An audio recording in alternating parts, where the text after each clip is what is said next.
నహ్మదుహు వ నుసల్లి అలా రసూలిహిల్ కరీం అమ్మా బఅద్. సోదరులారా, సోదరమణులారా, ఇప్పుడే గురుగారు తెలియజేశారు. మనం పోస్టులో చూస్తే 28వ పారా ఉంది, కానీ 26, 27 అనడానికి ముఖ్య కారణం ఏమిటి అంటే, నేను ఏదైతే 2 రోజులు 26, 27 తెలియజేశానో దాని పట్ల నేను స్వయానా సంతృప్తిగా లేను. దానికోసం ఇన్షాల్లా ఈ రోజు పూర్తిగా వివరణ ఇచ్చి, రేపటి యొక్క ఏదైతే 28వ పారా ఉందో ఆ ఒక్క సమయంలోనే ఇన్షాల్లా 28, 29 పూర్తి చేయడానికి నేను ప్రయత్నిస్తాను. అల్లాహ్ సుబ్హానహు వ తఆలా నాకు సహకరించుగాక. అయితే సోదరులారా, సోదరిమణులారా, ప్రయాణంలో ఉండడం వల్ల కొన్ని అనివార్య కారణాల వల్ల నేను మీకు మీ ముందు ఏ విధంగా అయితే తెలియజేయాల్సి ఉన్న తఫ్సీర్ ఉందో ఆ విధంగా తెలియజేయలేదేమో అని చెప్పి నేను భావిస్తున్నాను. అందుకోసం ఇన్షాల్లా ఈ రోజు నేను కొన్ని విషయాలని 26, 27వ పారా నుంచి ఏదైతే మనం చదివామో అందులో నుంచి ఇన్షాల్లా కొన్ని విషయాలని తెలియజేయడానికి ప్రయత్నిస్తాను. అల్లాహ్ సుబ్హానహు వ తఆలా ఏదైతే మేము సూరే 27వ పారాలోని సూరే ముహమ్మద్ కనుక చూసుకుంటే, సూరే ముహమ్మద్ లోని అల్హమ్దులిల్లా మేము అనేక విషయాలు తెలుసుకున్నాము. ప్రత్యేకంగా సూరే ముహమ్మద్ సూరాకి ఇంకో పేరు కూడా ఉంది అన్న విషయం ఒక్కటి మాత్రమే నేను తెలియజేస్తాను. ఇందులోని సూరే ఖితాల్ అన్న పేరు కూడా పలకబడింది, తెలుపబడింది. సూరే ఖితాల్ అంటే యుద్ధం అని చెప్పి దాని అర్థము. ఇక యుద్ధం గురించి ఎన్నో విషయాలు మన ముందు వచ్చే ఉంటాయి. ఏ సమయంలో యుద్ధము తప్పనిసరి అన్నది, మన ప్రాణాన్ని కాపాడుకోవడం కోసం మాత్రం యుద్ధం చేయాలన్న విషయము, అదే విధంగా ధర్మానికి వ్యతిరేకంగా వచ్చినప్పుడు, ధర్మంపై దాడి జరిగినప్పుడు, ఇలాంటివప్పుడు యుద్ధాలు ఏవైతే ఉన్నాయో ఆ యుద్ధాలు, అదే విధంగా ఇక దాని తర్వాత సూరే ఫతహ్ చూసుకుంటే గనక ఇందులోని ఎలా జరిగిందంటే, అసలు వాస్తవానికి ఒక రకంగా చెప్పాలంటే ఖురైషీలు ఎవరైతే ఉన్నారో వాళ్ళు తీసుకున్న లోయ ఏదైతే ఉందో ఆ లోయలో వాళ్ళే పడ్డారు. ఆ గోతిలో ఎవరు తవ్వుకున్న గోతిలో వాళ్ళే పడతారంటారు చూడండి. ఆ విధంగా జరిగింది సూరే ఫతహ్ యొక్క సారాంశం కనుక మనం గమనిస్తే. ఇందులోని హుదైబియాకి సంబంధించిన విషయాలు ఉన్నాయి. అదే విధంగా మహాప్రవక్త ముహమ్మద్ సల్లల్లాహు అలైహి వసల్లం గారి యొక్క దూరపు ఆలోచన, లోతైన ఆలోచన గురించి ఈ సూరాలోని తెలియజేయబడ్డాయి. అదే విధంగా సోదరులారా, సోదరులారా, వాళ్ళు వాస్తవానికి మక్కా నుంచి ముహమ్మద్ సల్లల్లాహు అలైహి వసల్లం గారిని, అదే విధంగా ఆయన అనుచర సమాజాన్ని ఆపాలన్న ఉద్దేశంతో ఈ యొక్క ఏదైతే మీరు మక్కాలోకి ప్రవేశించలేరు, మీరు మక్కా బయట ఉన్న ప్రదేశం ఏదైతే ఉందో అక్కడి నుంచి తిరిగి వెళ్ళిపోండి అని చెప్పి ఏదైతే చెప్పడం జరిగిందో, వాస్తవానికి చూసుకుంటే గనక మహాప్రవక్త ముహమ్మద్ సల్లల్లాహు అలైహి వసల్లంని కానివ్వండి, ఆయన యొక్క అనుచర సమాజాన్ని కానివ్వండి, వాళ్ళ మీద కోపంతో ఆపాలి అన్న ఉద్దేశం కాదు. కానీ ఏదైతే యుద్ధంలో నష్టాలు కలిగాయో, అది బదర్ యుద్ధంలో కానివ్వండి, ఉహద్ యుద్ధంలో కానివ్వండి, అది కాకుండా చిన్న చిన్న నష్టాలు ఏవైతే వాళ్ళకి జరిగాయో ఆ నష్టాల్లో గల ముఖ్యమైన నష్టం ఏమిటి అంటే, మక్కాలో ఉన్న పెద్ద పెద్ద నాయకులు ఎవరైతే ఉన్నారో వాళ్ళు మరణించారు. వాళ్ళని ప్రత్యేకంగా 14 మంది సహాబీ రసూల్ తెలియజేస్తున్నారు, బదర్ యుద్ధంలోని 14 మందిని అంతం చేయడం జరిగింది ముస్లిం మహాప్రవక్త సల్లల్లాహు అలైహి వసల్లం గారి అనుచరులు అని చెప్పి. అవన్నీ వాళ్ళకి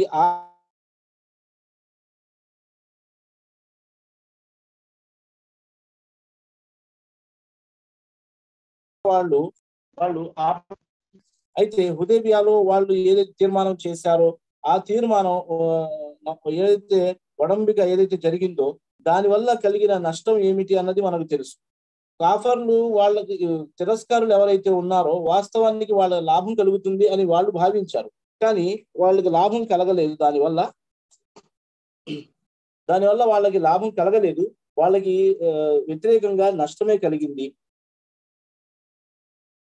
అయితే ఈ సందర్భంలో ఎక్కడైతే మక్కా వాసులు వాస్తవులు ఎవరైతే ఉన్నారో వాళ్ళు దూరపు ఆలోచన ఏమాత్రం లేకుండా హుదైబియా ఒప్పందం కోసం ఏదైతే ఒప్పుకుని అన్ని వాళ్ళకి అనుకూలంగా రాయించుకున్నారో దానివల్ల నష్టం వాళ్ళకే జరిగిద్దని చెప్పి వాళ్ళకి తెలియదు. అయినా కానీ నష్టం జరిగింది. విశ్వాసులు ఎవరైతే ఉన్నారో, ముస్లింలు ఎవరైతే ఉన్నారో ఆ సందర్భంలో వాళ్ళకి కోపం వచ్చింది. ఏమిటి, మేము 300 మంది ఉన్నప్పుడే మేము భయపడలేదు, ఇప్పుడు మహాప్రవక్త సల్లల్లాహు అలైహి వసల్లం గారు ఎందుకోసం ఒప్పందం కోసం సిద్ధమయ్యారు అని చెప్పి ముస్లింలకు కూడా కోపం వచ్చింది. ప్రత్యేకంగా హజరత్ ఉమర్ రజియల్లాహు అన్హు గారికి కూడా కోపం వచ్చిన విషయాన్ని ప్రస్తావించడం జరిగింది. అయితే దాని యొక్క ఆ కోపం వెనకాల వాళ్ళు ఏదైతే సర్దుకున్నారో, ఏదైతే సహనం ఓర్పు వహించారో దానివల్ల అతి స్వల్ప వ్యవధిలోనే, అతి స్వల్ప కాలంలోనే వాళ్ళు అల్హమ్దులిల్లా మక్కా విజయ రూపంలోని మహాప్రవక్త ముహమ్మద్ సల్లల్లాహు అలైహి వసల్లం గారి యొక్క దూరపు ఆలోచన ఏమిటి అని చెప్పి వాళ్ళకి తెలిసొచ్చింది. ఈ విధంగా ఆ సందర్భంలో వాళ్ళు రాయించిన ఒప్పందము కానివ్వండి, విషయాలు కానివ్వండి, కనబడడానికి రాయడానికి అవి విశ్వాసులకి, ముస్లింలకి వ్యతిరేకంగా కనబడ్డాయేమో కానీ దానివల్ల వాళ్ళకి ఏమాత్రం నష్టం జరగలేదు, లాభం జరిగింది. సూరే ఫతహలోని అల్లాహ్ సుబ్హానహు వ తఆలా ఈ విషయాన్ని ప్రస్తావించడం జరిగింది. సూరే హుజరాత్ లో నేను కొన్ని విషయాలు తెలియజేయడం జరిగింది. హుజరాత్ నుంచి కొంతమంది ముఫస్సిరీన్లు ఎవరైతే ఉన్నారో వాళ్ళు తెలియజేసిన విషయం ఏంటంటే, హుజరాత్ నుండి సూరే నాజిఆత్ దాకా తివాలే ముఫస్సల్ అన్న సూరాలు అంటారు. ఇవి సూరే ఫజర్ లో చదివించబడే సూరాలు.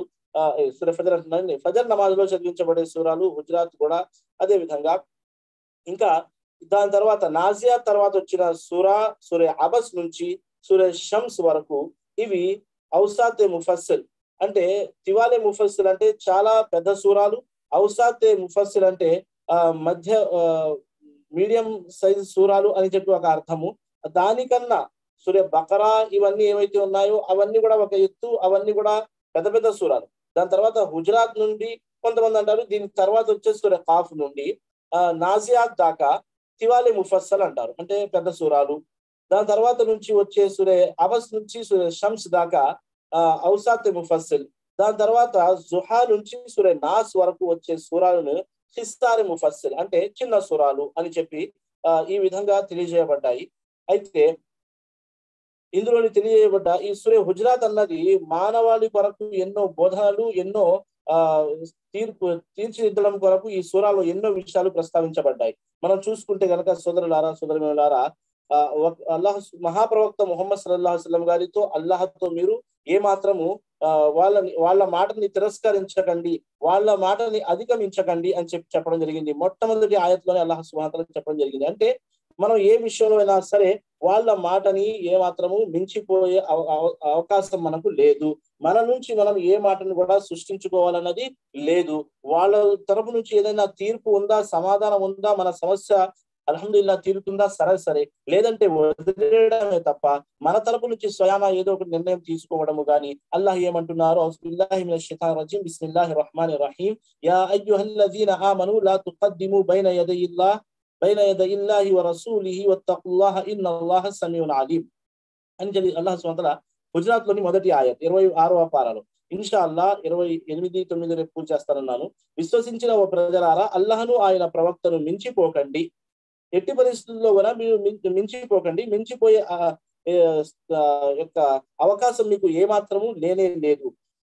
అల్లాహ్ మీకు ఎటువంటి విషయం అయినా సరే వీరు ఏదైతే తెలియజేశారో ఆ హద్దులో, ఆ పరిధిలోనే మీకు చేయాల్సిన అనుమతి ఉంది. కానీ వాటిని మించిపోవడం అన్నది అది ఏదైనా కానివ్వండి. ఉదాహరణకి మనము రంజాన్ నెల నడుస్తుంది, నియత్లో ఒక దువా చదువుతున్నాము లేనిది, అంటే మనం ప్రవక్తని మించిపోతున్నాము. ఓ ఇఫ్తియార్ లో ఒక లేని దువాని చదువుతున్నాము, సహబత్ జమావు అబతల్లతిల్ రూహ్ ఇది ఉంది, ఈ దువా ఉంది. కానీ ఇది కాకుండా వేరే దువా ఏదైతే మనం చదువుతున్నామో ఆ దువా మహాప్రవక్త సల్లల్లాహు అలైహి వసల్లం గారితో రుజువు లేదు, అంటే మనం మించిపోతున్నాము. అలాగే ఏ విషయాలైనా కానివ్వండి, ధర్మంలో లేని విషయాలు మనం స్వయానా చేస్తున్నామంటే అది బిదాత్, షిర్క్, అది బిదాత్ అవుతుంది. అదే విధంగా అది అల్లాహ్ మరియు ప్రవక్తకి మించిపోయే విషయం అవుతుంది. ఇక దాని తర్వాత అల్లాహ్ సుబ్హానహు వ తఆలా పూర్తి ఉమ్మతిని ఉద్దేశించి, పూర్తి మానవాళిని ఉద్దేశించి ఎన్నో విషయాలను తెలియజేశారు. ఇక్కడ ఒక విధంగా చెప్పాలంటే కొంతమంది సహాబాలు అక్కడ అయి ఉండవచ్చు ఆ ఆయతులకి ముఖాతబు, కానీ అందరికీ ఇవి ఆయతులు ఇవి వర్తిస్తాయి. ఉదాహరణకి మహాప్రవక్త ముహమ్మద్ సల్లల్లాహు అలైహి వసల్లం గారితో మాట్లాడే విధానము అల్లాహ్ సుబ్హానహు వ తఆలా ప్రత్యేకంగా చెప్పడం జరిగింది, విశ్వాసులకు చెప్పడం జరిగింది. అవిశ్వాసులు, తిరస్కారులు అయితే మహాప్రవక్త సల్లల్లాహు అలైహి వసల్లం గారి యొక్క విలువ తెలియదు, కానీ విశ్వాసులకు తెలుసు కాబట్టి తీసుకోవాల్సిన జాగ్రత్తలు ఏమిటి అని చెప్పి, యా అయ్యుహల్లజీన ఆమనూ లా తర్ఫఉ అస్వాతకుం ఫౌక సౌతిన్ నబీ వలా తజ్హరు లహు బిల్‌ఖౌలి కజహరి బఅజికుం లిబఅజిన్ అన్ తహబత అమాలుకుం వఅంతుం లా తష్కురూన్. అల్లాహ్ సుబ్హానహు వ తఆలా అంటున్నారు, ఓ విశ్వాసులారా, మీరు మీ కంఠస్వరాలను ప్రవక్త కంఠస్వరం కంటే పైన హెచ్చుగా ఉంచకండి. దీని అర్థం కూడా తెలియజేసే ప్రయత్నిస్తాను ఇన్షా అల్లాహ్. మీరు పరస్పరం బిగ్గరగా మాట్లాడుకునే విధంగా ఆయనతో బిగ్గరగా మాట్లాడకండి, దీనివల్ల మీ కర్మలన్నీ వ్యర్థమైపోవచ్చు, ఆ సంగతి మీకు తెలియను కూడా లేదు, తెలిసిన విషయమే. ఇది ఆయత్ అవతరింప చేయబడ్డ తర్వాత ఒక సహాబి మహాప్రవక్త ముహమ్మద్ సల్లల్లాహు అలైహి వసల్లం గారితో మాట్లాడడం తగ్గించేశారు. ఆశ్చర్యం కలిగింది, ఎందుకు మాట్లాడట్లేదు అని చెప్పి సహాబాలు అడిగినప్పుడు, నా గొంతు చాలా పెద్దది కదా, అందుకోసం అల్లాహ్ సుబ్హానహు వ తఆలా ఆయన గొంతు కన్నా పెద్ద గొంతుతో మాట్లాడకండి అని చెప్పారు కదా అన్నప్పుడు మహాప్రవక్త ముహమ్మద్ సల్లల్లాహు అలైహి వసల్లం గారు దాని అర్థం కూడా తెలియజేశారు. అంటే ఇక్కడ బిగ్గరగా మాట్లాడడం అంటే కొంతమంది మాటే పెద్దదిగా ఉంటుంది, అది వేరు. కానీ మహాప్రవక్త ముహమ్మద్ సల్లల్లాహు అలైహి వసల్లం గారితో మాట్లాడేటప్పుడు తీసుకోవాల్సిన జాగ్రత్త ఏమిటి? ఇప్పుడు కూడా అల్హమ్దులిల్లా మదీనాకి వెళ్ళినప్పుడు ఆయన సమాధి దగ్గర కూడా అల్లాహు అక్బర్ శబ్దాలు చేయకండి అని చెప్పడం జరుగుతుంది. వాస్తవానికి ఆ శబ్దాల వల్ల మహాప్రవక్త ముహమ్మద్ సల్లల్లాహు అలైహి వసల్లం గారికి ఇబ్బంది కలుగుతుందా? ప్రాపంచిక విషయాలు మాట్లాడుకుంటున్నాం అంటే అవి ఎక్కడ మాట్లాడుకున్నా వృధాయే, దానివల్ల ఇబ్బంది. కానీ అక్కడ ఆయన సమాధి దగ్గర కూడా, గది దగ్గర కూడా మేము ఆయనకు మర్యాద ఇవ్వాలి. ఇంకో విషయము ఇక్కడ నేను కాస్త తెలియజేయడానికి ప్రయత్నిస్తాను. ఇప్పుడు మహాప్రవక్త ముహమ్మద్ సల్లల్లాహు అలైహి వసల్లం గారు లేరు, ఆయన లేరు, ఆయన ముందు మనం మాట్లాడటం లేదు. మరి ఆయన ఈ ఆయత ఇంకా ఎందుకు ఆయనకు వ్యతిరేకంగా మాట్లాడటం లేదు, ఆయనకి మేము ఆయన వాయిస్ కన్నా మన వాయిస్ పెంచడం లేదు అంటే వెళ్తున్నాం, చాలా విషయాల్లో ఆయనకు వ్యతిరేకంగా వెళ్తున్నాం. హదీస్ ని వ్యతిరేకించడము ఆయన మాటకి వ్యతిరేకించినట్టు కాదా? ఖురాన్ని వ్యతిరేకించడము ఆయన మాటకి వ్యతిరేకించినట్లే. అయితే అయితే మాట్లాడే విధానం నేర్పిస్తూ అల్లాహ్ సుబ్హానహు వ తఆలా ఏ విషయంలో అయినా సరే ఆయన యొక్క వ్యతిరేకత, ఆయన మాట వ్యతిరేకత, ఆయనకు విధేయత వ్యతిరేకత, ఆ వ్యక్తి విశ్వాసాన్ని కోల్పోయే అవకాశాలు ఉన్నాయి. గట్టిగా మాట్లాడకండి, గట్టిగా మాట్లాడకండి అని చెప్పడం జరిగింది. అంటే దబాయింపుగా పేరు తీసుకుని ఓ మొహమ్మద్, ఓ మొహమ్మద్ సల్లల్లాహు అలైహి వసల్లం ఈ విధంగా మాట్లాడకండి. పేరుతో మర్యాద ఇస్తూ మాట్లాడండి. పేరుతో పిలవకండి, పేరు పెట్టి మరీ మీ సొంత వాళ్ళని ఎలా పిలుస్తారో, మీ తమ్ముడిని ఎలా పిలుస్తారో అలా పిలవకండి. అదే విధంగా ఏమైందంటే ఆ తమీం తెగకు చెందిన వారు కొంతమంది మధ్యాహ్నం పూట మహాప్రవక్త ముహమ్మద్ సల్లల్లాహు అలైహి వసల్లం గారు భోజనం చేసి కాసంత సదా తీరారు, కొంత విశ్రాంతి తీసుకుంటున్నారు. ఆ సమయంలో వచ్చి బయట నుంచి మొహమ్మద్, ఓ మొహమ్మద్ అని చెప్పి మొహమ్మద్ సల్లల్లాహు అలైహి వసల్లం గారు మహాప్రవక్త ముహమ్మద్ సల్లల్లాహు అలైహి వసల్లం గట్టిగా పిలుస్తున్నారు. వాళ్ళు మహాప్రవక్త ముహమ్మద్ సల్లల్లాహు అలైహి వసల్లం గారు నిద్ర పాడైపోయింది. ఆ సమయంలో ముస్నద్ అహ్మద్ లోని ఈ వాక్యాన్ని తెలియజేయడం జరిగింది, ఈ సంఘటన తెలియజేయడం జరిగింది. అల్లాహ్ సుబ్హానహు వ తఆలా ఆ సమయంలోని ఈ వాక్యాన్ని అవతరించడం జరిగింది. మీరు ఆయన కోసం వేచి చూడాలి, ఆయన ప్రవక్త, వేచి చూడాలి. లేదా ప్రేమగా, మృదువుగా, ఆప్యాయతగా, ఎంతో ఇష్టముగా మీరు ఆయన్ని నిద్ర నుంచి లేపాలి. అంతే తప్ప మీ పని వాళ్ళని, మీ కింద ఉన్న వాళ్ళతో ఎలా ప్రవర్తిస్తారో అలా ప్రవర్తిస్తారా అని చెప్పి అల్లాహ్ సుబ్హానహు వ తఆలా ఇక్కడ వాళ్ళని బోధించడం జరిగింది, చెప్పడం జరిగింది. అదే విధంగా దాని తర్వాత ఆయత్ ఏదైతే ఉందో 6వ ఆయత్ మనం చూసుకుంటే గనక ఇందులోని అల్లాహ్ సుబ్హానహు వ తఆలా ఏదైనా మీకు వార్త వచ్చినప్పుడు, మనం ఇక్కడ చూస్తున్నాం సోదరులారా, ఇప్పుడు ఏమవుతుందంటే ఈ హుజరాత్ సూరాలో కొన్ని విషయాలు తప్పనిసరిగా చెప్పదలుచుకుంటున్నాను. అల్లాహ్ సుబ్హానహు వ తఆలా సెలవిస్తున్నారు ఆయత్లోని 6వ ఆయత్లో, అస్బిల్లాహి మినష్ షైతానిర్ రజీం, బిస్మిల్లాహిర్ రహ్మానిర్ రహీం, యా అయ్యుహల్లదీన ఆమనూ ఇన్ జాఅకుం ఫాసిఖుం బినబఇన్ ఫతబయ్యను అన్ తుసీబు కౌమన్ బిజహాలతిన్ ఫతుస్బిహు అలా మా ఫఅల్తుం నాదిమీన్. ఓ విశ్వాసులారా, ఎవడైనా దుర్యవర్తనుడు మీ వద్దకు ఏదైనా సమాచారాన్ని తీసుకువస్తే దాన్ని నిజ నిజాలను నిర్ధారించుకోండి. అన్యథ మీరు నిజం తెలియని కారణంగా ఇతర జనులకు నష్టం కలిగించి తర్వాత చేసిన దానిపై సిగ్గుతో కుంచుకుపోవలసి పరిస్థితి రావచ్చు. ఇప్పుడు మనకి ఏదైనా మెసేజ్ వస్తుంది వాట్సాప్ లో, అది రాగానే అది నిజమా కాదా, సంఘటన జరిగి ఉందా లేదా, ఎంతవరకు ఏమిటి అని చెప్పి నిజ నిజాలు తెలుసుకోకుండా మనం ఏం చేస్తామంటే అదే పనిగా, అదే పుణ్యంగా ఇష్టం వచ్చినట్టు అజా అవుతూ ఉన్నా, నమాజ్ జరుగుతూ ఉన్నా, ఏం జరుగుతున్నా కానీ ఇతర ధర్మ విషయాలు ఏమైనా కానీ వదిలేసి వాట్సాప్ మీద మేము దాన్ని ఎలా షేర్ చేస్తూ ఉంటామంటే పెద్ద పుణ్యం లాగా షేర్ చేస్తూ ఉంటాం. అల్లాహ్ రక్షించాలి. చాలా మంది ఉన్నారు ఎలాంటి, మన భారతదేశ పరిస్థితిని బట్టి తీసుకుని అయితే ఈ మధ్య కాలంలో ఇలాంటివి మరీ ఎక్కువైపోయింది. దానివల్ల మనం నష్టపోవాల్సి వస్తుంది. అదే విషయాన్ని అల్లాహ్ సుబ్హానహు వ తఆలా ఇక్కడ ప్రస్తావించడం జరిగింది. ఒక సహాబీ గురించి ఇక్కడ ప్రస్తావించడం జరిగింది, కానీ అది నిజమైంది కాదు. జకాత్ గురించి ఒక సహాబీ ఏదో చెప్పారు, మహాప్రవక్త ముహమ్మద్ సల్లల్లాహు అలైహి వసల్లం గారు దానికోసం వాళ్ళ వ్యతిరేకంగా యుద్ధం కోసం సిద్ధం అయిపోయారు, మళ్ళీ ఆయన నిజం చెప్పారని చెప్పి కొంతమంది చెప్తారు, కానీ అది జయీఫ్. సహాబీల మీద ఇలాంటి నిందలు వేయకూడదు. అయితే కానీ ఎప్పుడైనా ఈ ఆయత్ ఇలాగే ఉంటుంది సోదరులారా, ప్రళయం వరకు. కానీ దీనికి సంబంధించిన లోపాలు ఏవైతే ఉన్నాయో మానవాళితో జరుగుతూనే ఉంటాయి. ఏ వార్త అయినా సరే, ఫలానా వ్యక్తి మంచివాడు కాదని చెప్పి వినగానే మనం దాని గురించి నలుగురికి చెప్పాల్సిన అవసరం లేదు. ఫలానా స్త్రీ మంచిది కాదని చెప్పి, లేదంటే తన యొక్క ప్రవర్తన మంచిది కాదని వినగానే మనం నలుగురితో దాన్ని విస్తరించకూడదు, దాన్ని షేర్ చేయకూడదు సోదరులారా, ప్రచారం చేయకూడదు. ఏ విషయం, ఏ వార్త మనకు వచ్చినా ముందుగా దాన్ని పరిశీలించాలి. వాట్సాప్ లో వచ్చిన, ఫేస్బుక్ లో, టెలిగ్రామ్ లో, యూట్యూబ్ లో, ట్విట్టర్ లో ఎన్ని ఉన్నాయి, అల్లాహు అక్బర్. వీటన్నిటి వెనకాల పడి మనం రంజాన్ పాడు చేసుకుంటున్నాము. ఎలాంటి పరిస్థితి అంటే, మనకి ఉదయం లేవగానే ఫోన్ చేతిలో ఉంటుంది, ఫజర్ తర్వాత మళ్ళీ ఖురాన్ పారాయణం కూడా, దాని తర్వాత మళ్ళీ జోహర్ లో, అసర్ లో, మగరిబ్ లో నమాజ్ అవ్వగానే ఫోన్ తీసి ఎలా చూస్తామంటే మా నమాజ్ స్వీకరించబడిందని చెప్పి ఏదో దూత మెసేజ్ పంపించినట్టు చూస్తాం. అల్లాహు అక్బర్. అంత కనెక్ట్ అయిపోయాం మేము దానికి. వాడడం తప్పు లేదు, దాన్ని ధర్మ సమ్మతంగా వాడితే అల్హమ్దులిల్లా పుణ్యమే. ధర్మానికి వ్యతిరేకమైన కానీ మీరు పాపాల వైపు దాన్ని పాపరకంగా దాన్ని వాడితే జవాబుదారీతనం తప్పనిసరి జవాబు ఇవ్వాల్సి వస్తుంది. అయితే సోదరులారా, అల్లాహ్ సుబ్హానహు వ తఆలా ఏమని తెలియజేశారు, ఏ వార్త అయినా మీ దగ్గరికి వస్తే, దేనికి సంబంధించిన వార్త అయినా, ధర్మానికి సంబంధించిన వార్త అయినా, అది ప్రాపంచిక విషయాలకు సంబంధించిన వార్త అయినా మీ దగ్గరికి చేరిందంటే దాని గురించి తప్పనిసరిగా పరిశీలించండి, దాని గురించి మీరు తెలుసుకోండి. నిజాలు అబద్ధాలు ఏది ఎంతవరకు నిజమో అబద్ధం అనేది తెలుసుకోండి. ఈ మధ్య కాలంలో లాంటివి మనం చాలా చూస్తున్నాం, అందుకోసం జాగ్రత్త పడాలి. అందులో వాస్తవానికి ఏముంటుందంటే, ముస్లింలకు ఫలానా చోట నష్టం కలిగిందని చెప్పి తెలుస్తుంది. ఆ నష్టం కలిగిన మాట వాస్తవం కావచ్చు, అబద్ధం కావచ్చు. నలుగురితో పోయే విషయాన్ని మనము 44,000 మంది దాకా మనం చేరవేస్తున్నాం. ఆలోచించవలసిన విషయము. అల్లాహ్ సుబ్హానహు వ తఆలా ఇక్కడ ఖండించడము, ఆపడం జరిగింది. ఏమని? మీ దగ్గర వచ్చిన వార్త ఏదైతే వస్తుందో దాని నిజాలను మీరు నిర్ధారించుకోండి. లేదంటే నిజం తెలియని కారణంగా ఇతర జనులకు నష్టం కలిగించే అవకాశం ఉంది. సోదరులారా, దీని పట్ల మనము అందరం కూడా శ్రద్ధ చూపాలి, దీని పట్ల జాగ్రత్త పడాలి. ఈ కాస్తంత మనం 9వ వాక్యం కూడా చూద్దాము. గుజరాత్ లోని అల్లాహ్ సుబ్హానహు వ తఆలా తెలియజేసిన 9వ వాక్యము ఏదైతే ఉందో, ఇద్దరు సమూహాల మధ్య, 2 జమాతుల మధ్య ఏదైనా గొడవ జరిగితే ఏం చేయాలి? ఎవరైతే అల్లాహ్ మరియు ప్రవక్తకి వ్యతిరేకంగా ఉన్నారో, ధర్మం మీద లేని వాళ్ళు ఉన్నారో, వాళ్ళకి పూర్తిగా మనము అల్హమ్దులిల్లా అల్లాహ్ సుబ్హానహు వ తఆలా తెలియజేసిన ఆయత్ ప్రకారంగా అయితే వ్యతిరేకంగా ఉండిపోవాలి. వాళ్ళు రుజువు చేసుకుంటారా సరే, లేదంటే వాళ్ళతో యుద్ధం చేయండి అన్నారు. ఒకవేళ రుజువు చేసుకుని వస్తారా, ముందు వారు ఎవరైతే సత్యంపై ఉన్నారో వాళ్ళతో సమానంగా వీళ్ళతో కూడా మీరు వ్యవహరించండి, వీళ్ళతో కూడా న్యాయంగా వ్యవహరించండి అన్న మాటని అల్లాహ్ సుబ్హానహు వ తఆలా తెలియజేయడం జరిగింది. అల్లాహ్ సుబ్హానహు వ తఆలా అంటున్నారు, బిస్మిల్లాహిర్ రహ్మానిర్ రహీం, వ ఇన్ తాయిఫతాని మినల్ ముమినీన ఇఖ్తతలు ఫాస్లిహు బైనహుమా فإن بغت إحداهما على الأخرى فقاتلوا التي تبغي حتى تفيء إلى أمر الله فإن فاءت فأصلحوا بينهما بالعدل وأقسطوا إن الله يحب المقسطين. అల్లాహ్ సుబ్హానహు వ తఆలా అంటున్నారు, ఒకవేళ ముస్లింలలోని 2 పక్షాల వారు పరస్పరం గొడవ పడితే, ఇప్పుడు మనము గొడవలు పడే విషయానికి వస్తే కనుక ఇక్కడ ఒక మాట చెప్తాను నేను.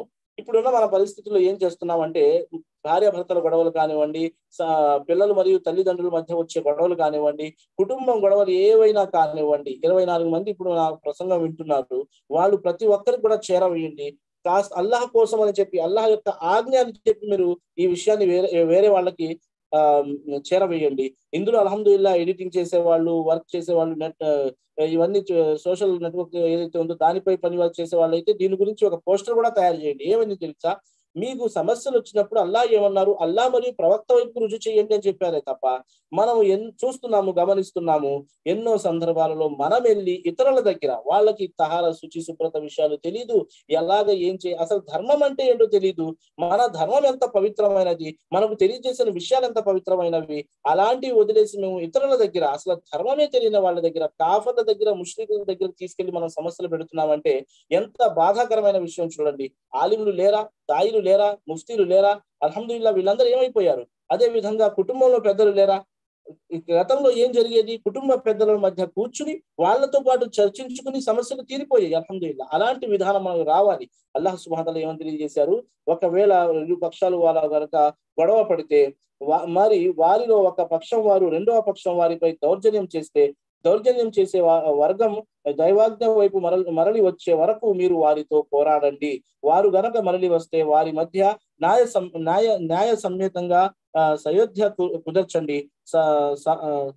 సమాన భావంతో వ్యవహరించండి. నిశ్చయంగా సమాభావంతో వ్యవహరించే వారిని అల్లాహ్ ప్రేమిస్తాడు. అంటే అందరి కొరకు సమానం కోరుకునేవారు, ఒకరి పైకి ఒకరి కిందకి అనుకుంటున్న కాకుండా, ఒకరి అంతస్తులు గల వారు లేని వారు అని కాకుండా, ఇన్నల్లాహ్ యుహిబ్బుల్ ముఖ్సితీన్ అంటే సమభావంతో వ్యవహరించే వారిని అల్లాహ్ సుబ్హానహు వ తఆలా ప్రేమిస్తాడు. ఈ విషయాన్ని అల్లాహ్ సుబ్హానహు వ తఆలా గుజరాత్ లో తెలియజేయడం జరిగింది. గుజరాత్ లోని 11వ వాక్యం చూడండి. నేను చాలా వరకు నిన్న కూడా ఈ విషయాన్ని తెలియజేశాను. ఏమని?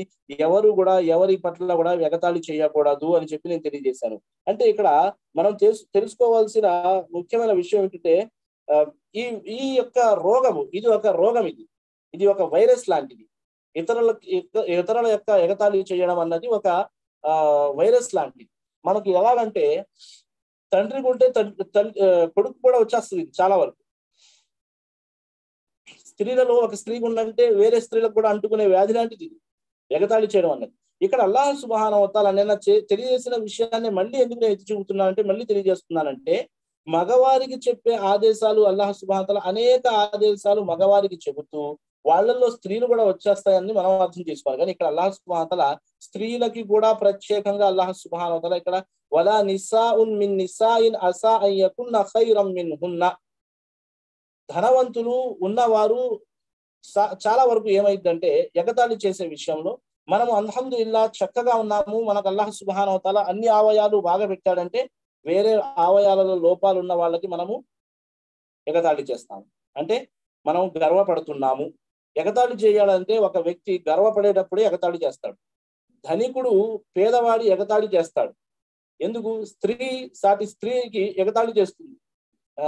నగలున్నాయి, అన్నీ ఉన్నాయి, ఏమీ వేసుకురాలేదు, పేదది అన్నట్టుగా, లేదంటే చిన్న చూపు చూడడం అన్నట్టుగా ఎగతాళి చేయడం అన్నది ఏదైతే ఉందో ఇది మహాపాపం. ఇది మహాపాపంలో వస్తుంది. మీ సోదరుడు ఉన్నాడు, మీ స్నేహితుడు ఉన్నాడు, మీ ఎగతాళిని సహించుకుంటున్నాడు, తను కూడా మీతో పాటు ఏదో మాటల్లో చిన్నపాటి ఎగతాళి చేస్తున్నాడు, అది వేరే విషయం. అంతే తప్ప మహాపాపంలోకి రానప్పటికీ అల్లాహ్ సుబ్హానహు వ తఆలా దీంతో ఆపడం జరిగింది. ఎందుకంటే మహాపాపం వైపు తీసుకెళ్తుంది. ఎలాగా? ఎగతాళి చేసేవాడు గర్వంకి గురవుతాడు. గర్వం, తకబ్బుర్ అన్నది ఇది అల్లాహ్కు మాత్రమే అంకితం. కానీ మానవుడు ఇక్కడ తన కోసం సొంతం చేసుకుంటున్నాడు. ఈ విధంగా ఎగతాళి ఒక పెద్ద పాపానికి దారి తీస్తుంది. సోదరులారా, సోదరిమణులారా, మహిళలలో ఈ అలవాటు ఎక్కువగా ఉంటుందని తెలిసే అల్లాహ్ సుబ్హానహు వ తఆలా ప్రత్యేకంగా మహిళల్ని కూడా తెలియజేశాడు. చూడండి, లావుగా ఉంది ఆ స్త్రీ, సన్నంగా ఉంది ఆ స్త్రీ, పొట్టిగా ఉంది ఆ స్త్రీ, ఇలాగుంది అలాగుంది అని చెప్పి మహాప్రవక్త సల్లల్లాహు అలైహి వసల్లం జీవితంలో జరిగిన ప్రత్యేక సంఘటన మనం తెలుసుకునే ఉన్నాము. అయితే వాళ్ళని మనం తప్పు పట్టలేము. ఆ సంఘటన ఏదైతే ఉందో దాన్ని మనం తప్పు పట్టలేము. కానీ ఇది దారి తీస్తుంది. మానవుడు గర్వంలో ఉన్నప్పుడే ఇతరులకి చిన్న చూపు చూస్తాడు. చిన్న చూపు మనం ఎప్పుడు చూస్తాము? ఇతరులను తక్కువ అంచనా వేసినప్పుడే మనం చిన్న చూపు చూస్తాము. అయితే సోదరులారా, సోదరిమణులారా, ఇది అల్లాహ్ సుబ్హానహు వ తఆలా అంటున్నారు, యా అయ్యుహల్లదీన ఆమను లా యస్ఖర్ ఖౌమున్ మిన్ ఖౌమిన్ అసా అన్ యకూను ఖైరం మిన్హున్న వలా నిసాఉన్ మిన్ నిసాఇన్ అసా అన్ యకున్న ఖైరం మిన్హున్న వలా తల్మిజు అన్ఫుసకుం వలా తనాబజు బిల్ అల్కాబ్. అదే విధంగా అల్లాహ్ అంటున్నారు, వండొకరికి చెడ్డు బిరుదులను ఇచ్చుకోకండి. బిరుదు మహాప్రవక్త సల్లల్లాహు అలైహి వసల్లం గారు కూడా ఇచ్చారు. ఉదాహరణకి జుల్ యదైన్ అని చెప్పి ఒకరిని, అబూ తురాబ్ అని ఒకరిని, జున్ నూరైన్ అని ఒకరిని, అబూ హురైరా అని చెప్పి ఒకరిని, ఇలాంటి బిరుదులు మహాప్రవక్త సల్లల్లాహు అలైహి వసల్లం గారు ఇచ్చారు. అనేక బిరుదులు ఉన్నాయి. వాళ్ళు సంతోషంగా స్వీకరించారు. దాన్ని వాళ్ళు గర్వంగా భావించారు. దాన్ని వారు పేరు కన్నా ఎక్కువగా ఇష్టపడ్డారు. కానీ మనం ఇచ్చే బిరుదులు విచిత్ర బిరుదులు అల్లాహు అక్బర్ వినటానికి వస్తూ ఉంటాయండి. లేదు సోదరులారా, సోదరులారా, ఏదైతే ఇష్టపడని బిరుదులు ఉన్నారో, సహించని బిరుదులు ఉన్నాయో వాటితో మనం పిలవకూడదు. ఇది ఒక రోగం మనలో ఉండి సాధారణంగా చాలా మందిలో మనకు కనపడుతూ ఉంటుంది. అడ్డ పేరులతో పిలవడం అని చెప్పి సాధారణంగా చెప్పడం జరుగుతుంది. ఒకరినొకరు ఎత్తి పొడుచుకోకండి. అదే విధంగా బిరుదులను ఇచ్చుకోకండి, చెడ్డ బిరుదులను ఇచ్చుకోకండి. విశ్వసించిన తర్వాత తన సోదరుని చెడ్డ పేరుతో అవమానించడం చాలా పాపము. మరెవరైతే పశ్చాత్తాపం చెందారో, ఈ ధోరణిని మానుకోనారో వారు దుర్మార్గులు. పూర్తి ఆయతులు చివరిగా ఉలాయిక హుముజ్ జాలిమూన్, వాళ్ళు దౌర్జన్యం చేస్తున్న వారు దుర్మార్గులు, దుర్భాగ్యులు అని చెప్పి అల్లాహ్ సుబ్హానహు వ తఆలా తెలియజేయడం జరిగింది. ఇందులోని సమాజంలోని ఉన్న పాపాల వైపు, చెడుల వైపు అల్లాహ్ సుబ్హానహు వ తఆలా తెలియజేయడం జరిగింది. అందుకోసం గుజరాత్ గురించి నేను నిన్ననే చెప్పాను. మొన్ననే చెప్పాను దీని గురించి ప్రత్యేకంగా చెప్పాల్సి వస్తుంది అని చెప్పి. అయితే ఇవన్నీ కూడా మహాప్రవక్త వంశలాసం గారు ఏమని తెలియజేశారంటే, ఉత్తమ ఇది సత్ప్రవర్తన ఎవరైతే కలిగి ఉంటారో వాళ్ళ కొరకు మహాప్రవక్త వంశలాసం గారు స్వర్గం యొక్క శుభవార్త తెలియజేసి ఉన్నారు కదా. స్వర్గంలోని భవనం యొక్క శుభవార్తని తెలియజేసి ఉన్నారు మహాప్రవక్త వంశలాసం గారు. మరి అలాంటప్పుడు ఇది సత్ప్రవర్తనలో కూడిన విషయమే. మంచి సత్ప్రవర్తన కలిగి ఉండడం అంటే ఒక ముస్లిం సాటి ముస్లింకి ఎటువంటి నష్టం కలిగించడు.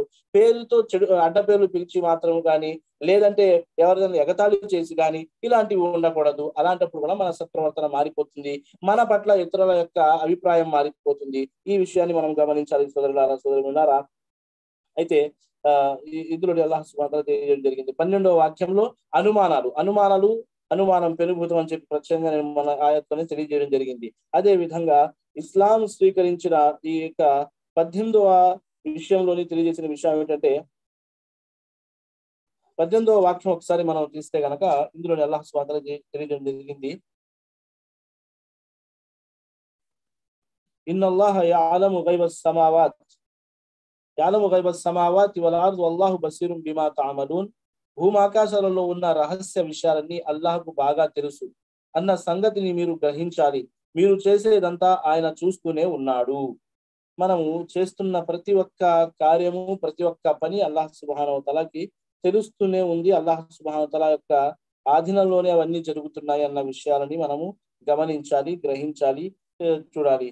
ఈ విధంగా చివరి వాక్యాలలోని అల్లాహ్ సుబ్హానహు వ తఆలా తెలియజేసిన విషయము, వాళ్ళు అరబ్బుల్లో ఉన్న పల్లెటూరు వాసుల గురించి అల్లాహ్ సుబ్హానహు వ తఆలా తెలియజేయడం జరిగింది. అదేమని మనకు చూసుకుంటే గనక ఖాలతిల్ అరాబు 14వ వాక్యంలో అల్లాహ్ సుబ్హానహు వ తఆలా తెలియజేయడం జరిగింది. ఏమని అరబ్బుల్లో వచ్చేవారంటే, ఇక్కడ మనం తెలుసుకోవాల్సిన గుణపాఠం ఏమిటి అని తెలియజేస్తాను.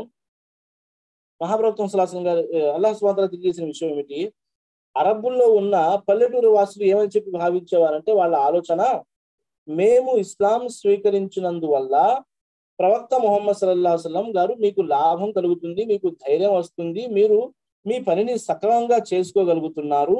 అంటే మేము ఇస్లాం స్వీకరించి మీకోసం మేము మేలుని చేశాము, మేము లాభాన్ని సమకూర్చాము అని చెప్పి వాళ్ళు భావించేవారు. అల్లాహ్ సుబ్హానహు వ తఆలా వాళ్ళకి సమాధానం ఇస్తూ అల్లాహ్ సుబ్హానహు వ తఆలా ఏమంటున్నారంటే, మీరు ఇస్లాం స్వీకరించినందువల్ల మీ ద్వారా ఇస్లాంకి లాభం కలగలేదు. మీరు ఇస్లాం స్వీకరించిన వల్ల అల్లాహ్ మీపై మేలు చేసినట్టు మీకు మాత్రమే లాభం కలుగుతుంది.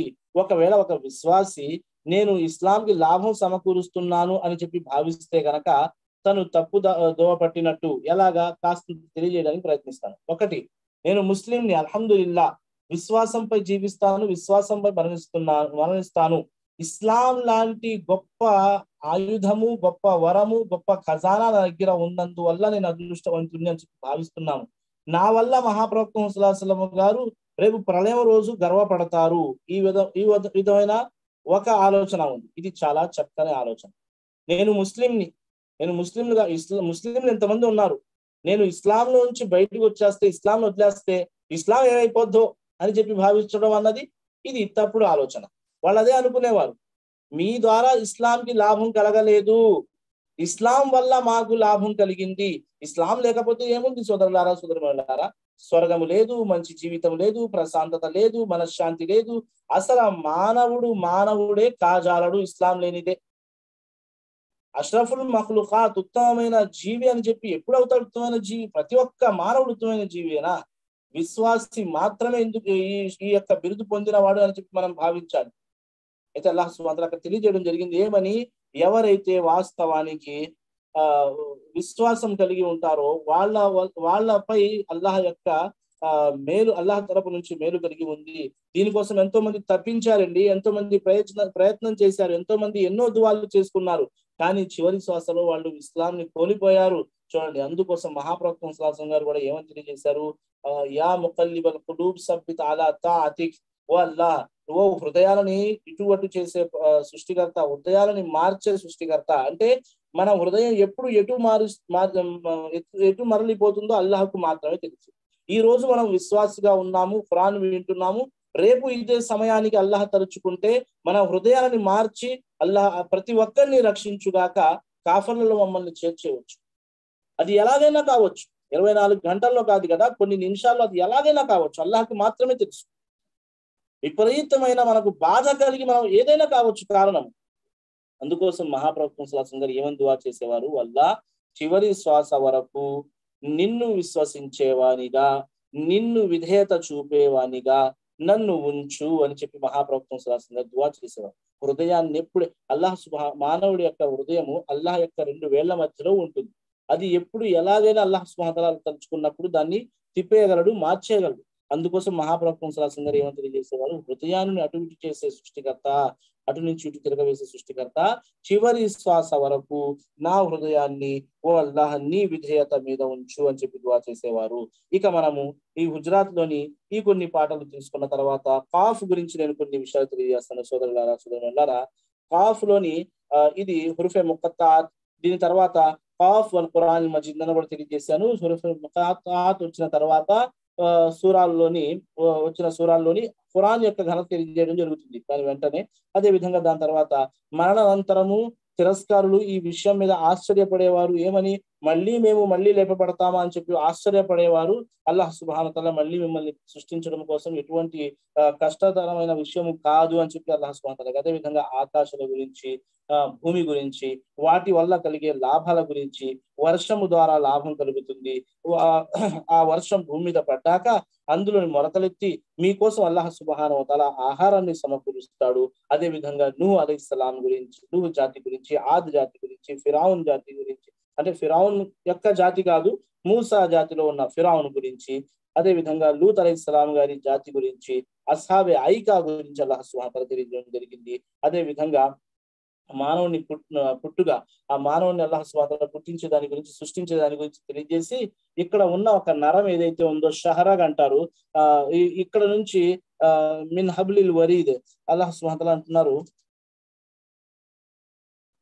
సూరా ఖాఫ్ లోని అల్లాహ్ సుబ్హానహు వ తఆలా తెలియజేయడం జరిగింది, వలఖద్ ఖలక్నల్ ఇన్సాన వలఅలము మా తువస్విసు బిహి నఫ్సు వనహను అక్రబు ఇలైహి మిన్ హబ్లిల్ వరీద్.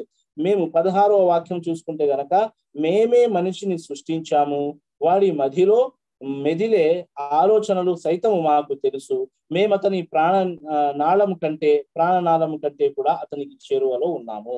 ఇక్కడ ప్రాణనాళం అంటారు. ఇక్కడ ఏదైతే నాళం ఉందో, ఏదైతే నరం ఉందో, ఇది 2 రకాలుగా అల్లాహ్ సుబ్హానహు వ తఆలా దువా విషయంలో ఒక చోట ఆదేశిస్తూ ఏమన్నాడు, మీరు అడగండి, మేము మీ యొక్క ప్రాణనాళాని కన్నా దగ్గరలో ఉన్నాము. అంటే మాట్లాడే మాట, నా నోటి నుంచి వచ్చే మాట మీ దాకా చేరక ముందు ఈ యొక్క కంఠం ఏదైతే ఉందో, ఇక్కడ ఏదైతే ఉందో నరము ఇక్కడికి చేరుతుంది.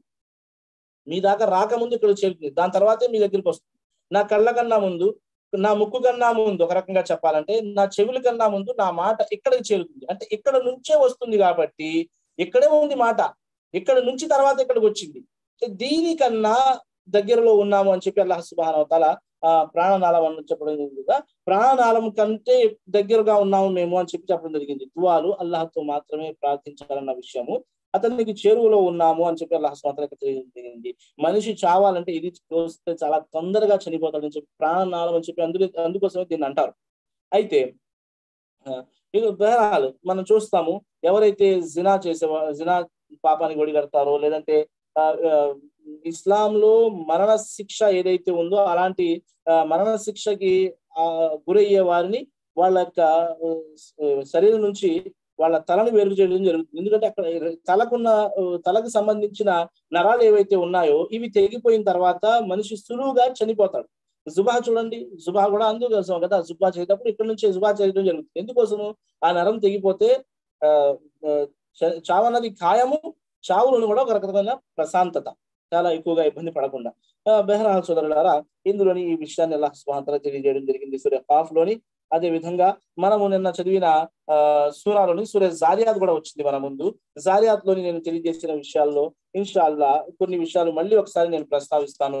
సూరా అక్కడక్కడ ఆయత్ చదివాను కాబట్టి నాకు స్వయాన సాటిస్ఫాక్షన్ లేకుండా, అందుకోసం మళ్ళీ ఈ 2 పారాలు నేను తీసుకోవడం జరిగింది. ఇన్షాల్లా రెండు పారాలు రేపు తప్పనిసరిగా తెలియజేస్తాను, ఇదే విధంగా వివరంగా తెలియజేయడానికి ప్రయత్నిస్తాను.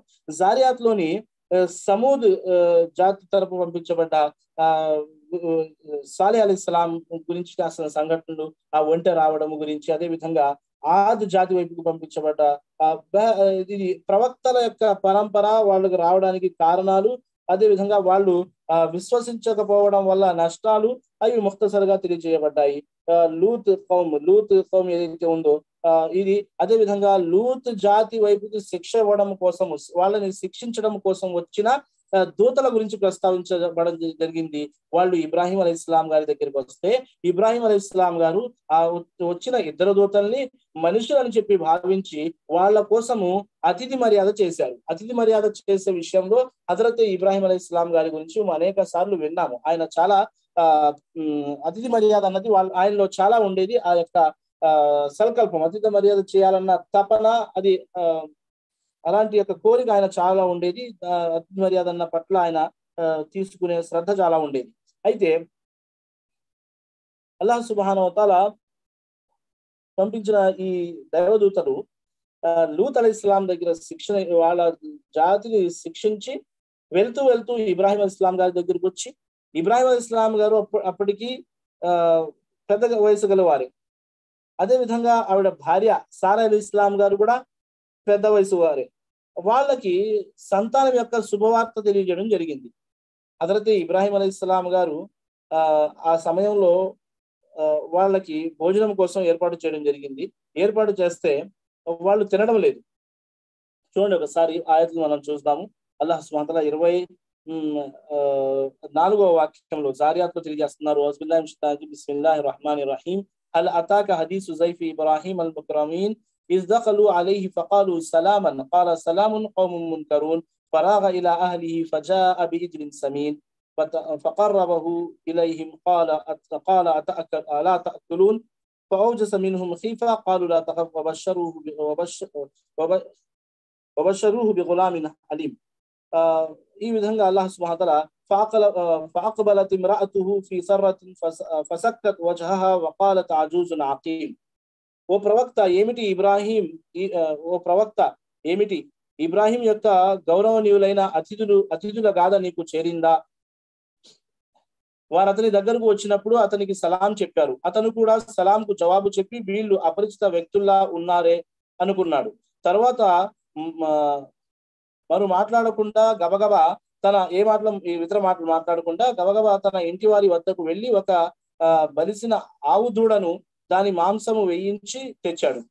దాన్ని వారు ముందు సమర్పించాడు. అయ్యా మీరు తినరేమిటి అన్నాడు. అప్పటికి వారు తినకపోయేసరికి వారి గురించి లోపలే భయపడిపోయాడు. భయపడకండి అని వారు అభయం ఇచ్చారు. ఇంకా వారతనికి జ్ఞాన సంపన్నుడైన అబ్బాయి పుడతాడని శుభవార్త వినిపించారు. ఇక్కడ ఈ దూతలు తెలియజేయడము, వాళ్ళు తినకపోవడము, అదే విధంగా శుభవార్త తెలియజేయడం. అంతలోనే అతని భార్య లబోదిబోం అంటూ ముందుకు వచ్చింది. నెత్తి నోరు బాదుకుంటూ, అవ్వ ఇదేంటి, నేను ముసలిదాన్ని, దానికి తోడు గొడ్రాలిని కూడా, నాకు సంతానం ఏమిటి అని అన్నది. కాలు కజాలిక్ కాల రబ్బుకి ఇన్నహు హువల్ హకీముల్ అలీం. అవును, ఇలాగే జరుగుతుందని నీ ప్రభువు సెలవిచ్చాడు. నిశ్చయంగా ఆయన వివేకవంతుడు, సర్వం తెలిసినవాడు అని వారన్నారు. అల్లాహు అక్బర్. ఈ వాక్యాల్లో చూడండి, మనం గమనిస్తే కనుక సంతానం కలగడం లేదంటే 1 సంవత్సరం, 2 సంవత్సరాలు, 3 సంవత్సరాలు, 4 సంవత్సరాలు చూడడము, లేనిపోయిన అన్ని కూడా దానికోసం ప్రయత్నించడము. టెస్ట్ ట్యూబ్ బేబీ అన్నది ఇన్షాల్లా తెలిసే ఉంటుంది, ఎన్నోసార్లు వస్తూ ఉంటాయి. అవి హరాంలోకే వస్తుంది సోదరులారా, హరాంలోకే వస్తుంది, గమనించాలి. అయితే దాంట్లో ఎన్నో కొత్త టెక్నాలజీస్ వచ్చేసాయి. ఇన్షాల్లా తర్వాత నేను వివరించడానికి ప్రయత్నిస్తాను. మీకు కూడా అల్హమ్దులిల్లాహ్ తెలిసే ఉంటుంది అవన్నీ కూడా. అయితే ఇక్కడ హజరతే సారా అలైహిస్సలాం గారికి ఇస్హాక్ అలైహిస్సలాం గారి గురించి శుభవార్త ఇవ్వడం జరుగుతుంది. ఇక్కడ చూడండి, మరో అర్థము అరుపులు కేకలు కనుక అరుస్తూ కేకలు వేస్తూ వచ్చింది అని కూడా చెప్పవచ్చు. సర్రతున్ అన్న పదానికి అర్థం తెలియజేయడం జరిగింది. ఇక్కడ ఈ శుభవార్త మా అంతటా మేము వినిపించడం లేదు, నీ ప్రభువు చెప్పిన విషయాన్ని మాత్రమే మేము నీకు చేరవేశాము. కాబట్టి దీనిపై నువ్వు ఆశ్చర్యపోవలసిన అవసరం గాని శంకించవలసిన పని గాని లేదు. ఎందుకంటే దేవుడు తలచినది జరిగి తీరుతుంది, దానికి తిరుగు లేదు అని దైవదూతల ఆమెను సముదాయించారు. అదే విధంగా అంటే అల్లాహ్ సుబ్హానహు వతఆలా చేసిందే చెప్పిందే దేవదూతలు చేయాలి కానీ వాళ్ళు ఇష్టం వచ్చినట్టు ఏమి చేయలేరన్న విషయము. అల్లాహ్ తలుచుకుంటే ఎన్ని సంవత్సరాల వివాహమైన ఎన్ని సంవత్సరాలకైనా సరే అల్లాహ్ సుబ్హానహు వతఆలా సంతానాన్ని కలగజేయగలడు. ఆ నమ్మకము, ఆ విశ్వాసం కలిగి ఉండాలి. ఒకవేళ సంతానం కలగజేయకపోయినా అల్లాహ్ తరపు నుంచి సంతానం పుడితే దీనివల్ల నష్టాలు కలుగుతాయి అని చెప్పి భావించి సహనంగా ఓర్పుగా ఉండాలి తప్ప బాబాలకని, దర్గాలకని, అక్కడికని, ఎక్కడికని, ఆ తాయితులని, ఈ తాయితులని అన్ని చేయకూడదు. అవన్నీ షిర్కులోకి వస్తాయి. అదే విధంగా దైవదూతలు తినరు, మాంసాహారము ఏదైనా సరే వాళ్ళకి తినడం అన్నది అవసరం లేదు. తింటే ఇతర పనులు కూడా ఉంటాయి. తినరు అన్న విషయం ఇక్కడ మనకు తెలిసి వస్తుంది. హజరతే లూత్ అలైహిస్సలాం గారి జాతి వారిని నేను తెలియజేశాను. ఏ రాయి ఎవరి మీద పడాలన్న పేరు కూడా రాసి పంపించాడు అల్లాహ్ సుబ్హానహు వతఆలా.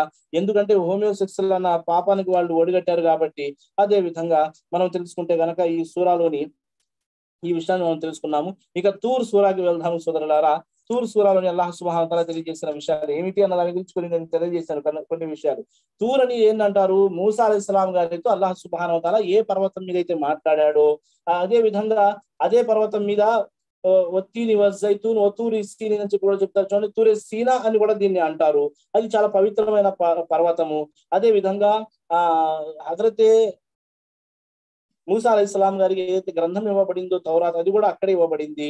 అయితే అందుకోసం అల్లాహ్ సుబ్హానహు వతఆలా ప్రత్యేకంగా తూర్కి సాక్ష్యం ఇవ్వడం జరిగింది. అదే విధంగా ఇందులోని బైతే మామూర్ అన్న పదం వచ్చింది. బైతే మామూర్ ఎక్కడుంది? 7 ఆకాశాల మీద.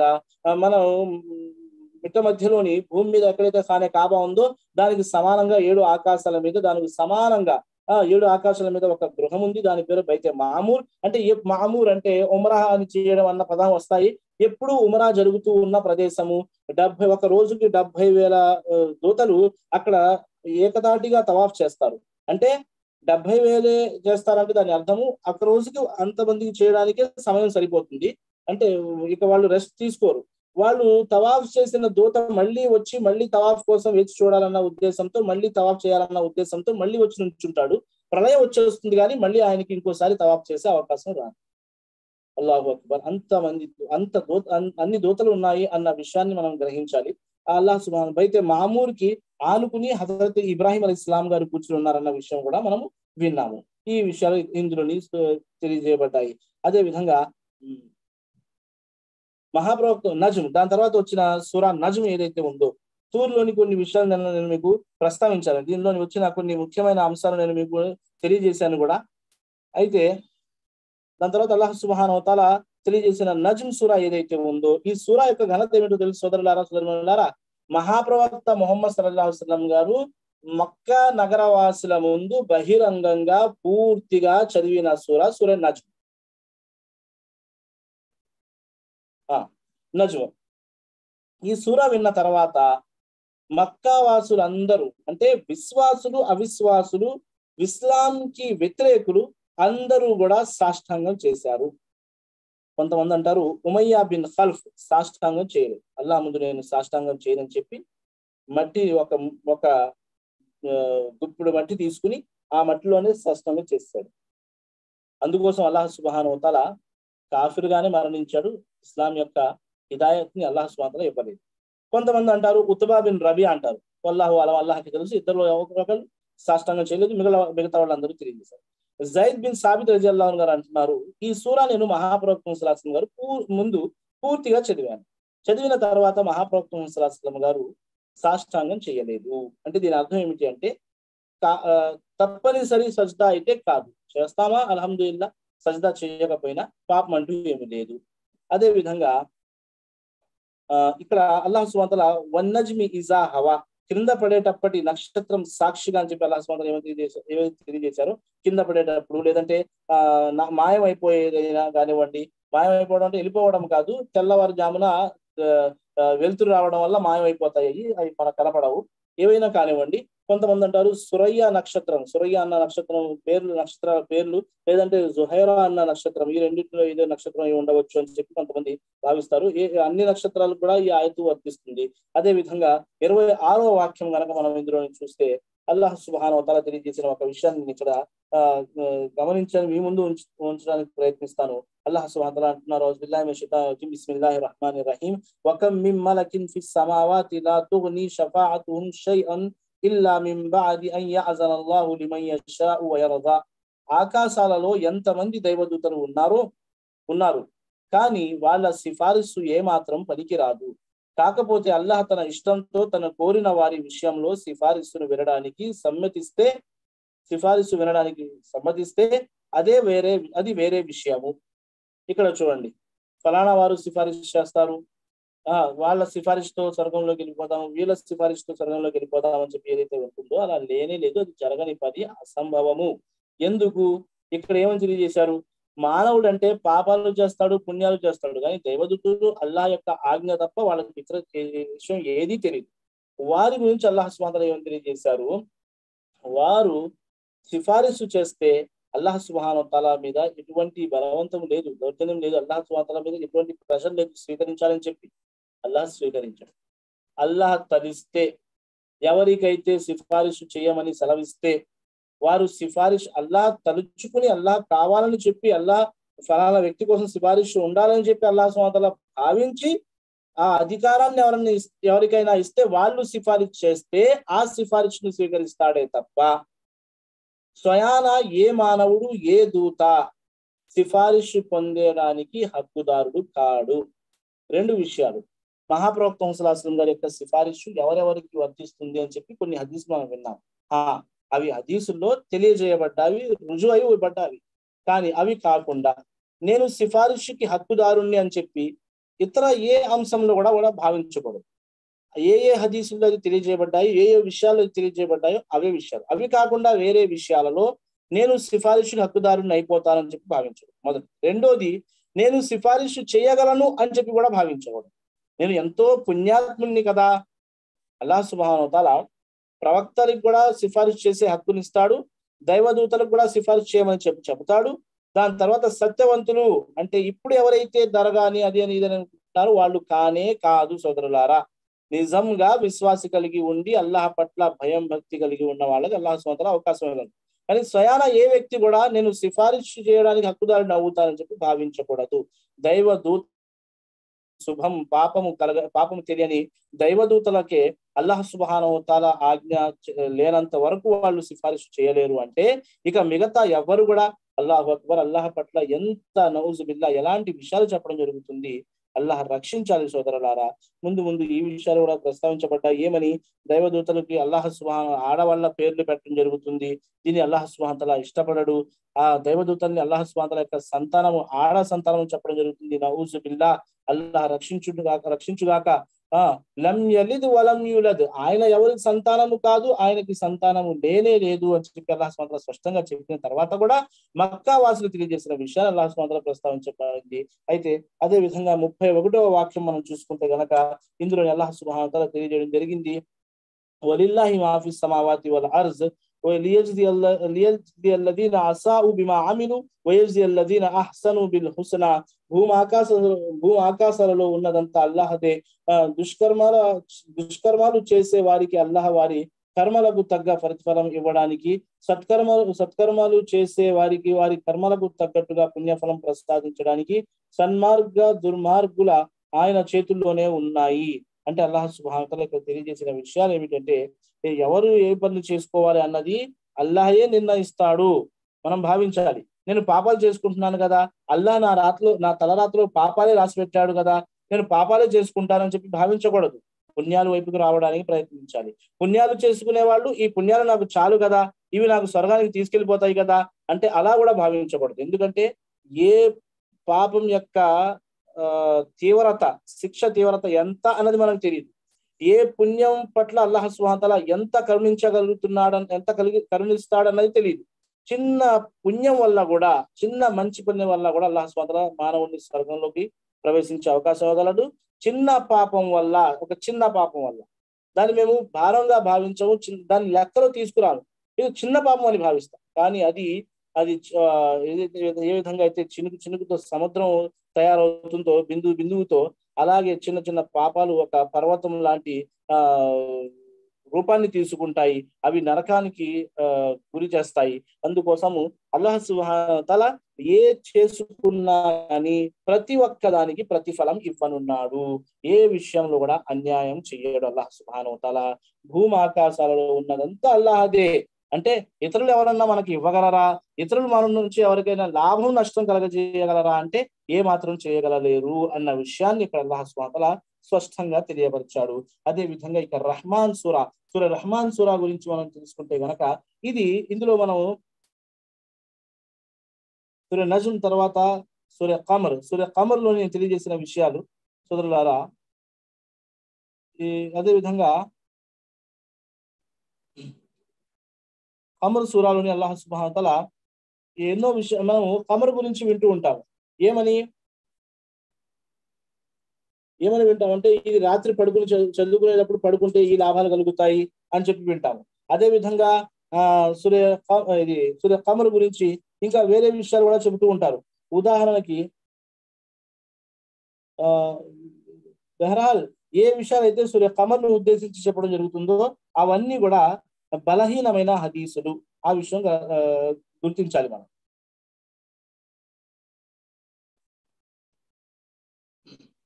కాసంత ఒక్క నిమిషం సోదరులారా.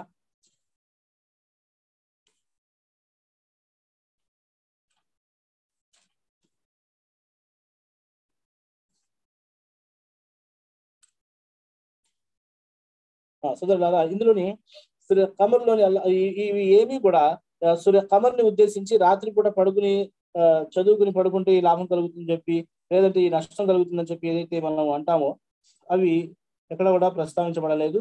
అదే విధంగా సూర్య రహ్మాన్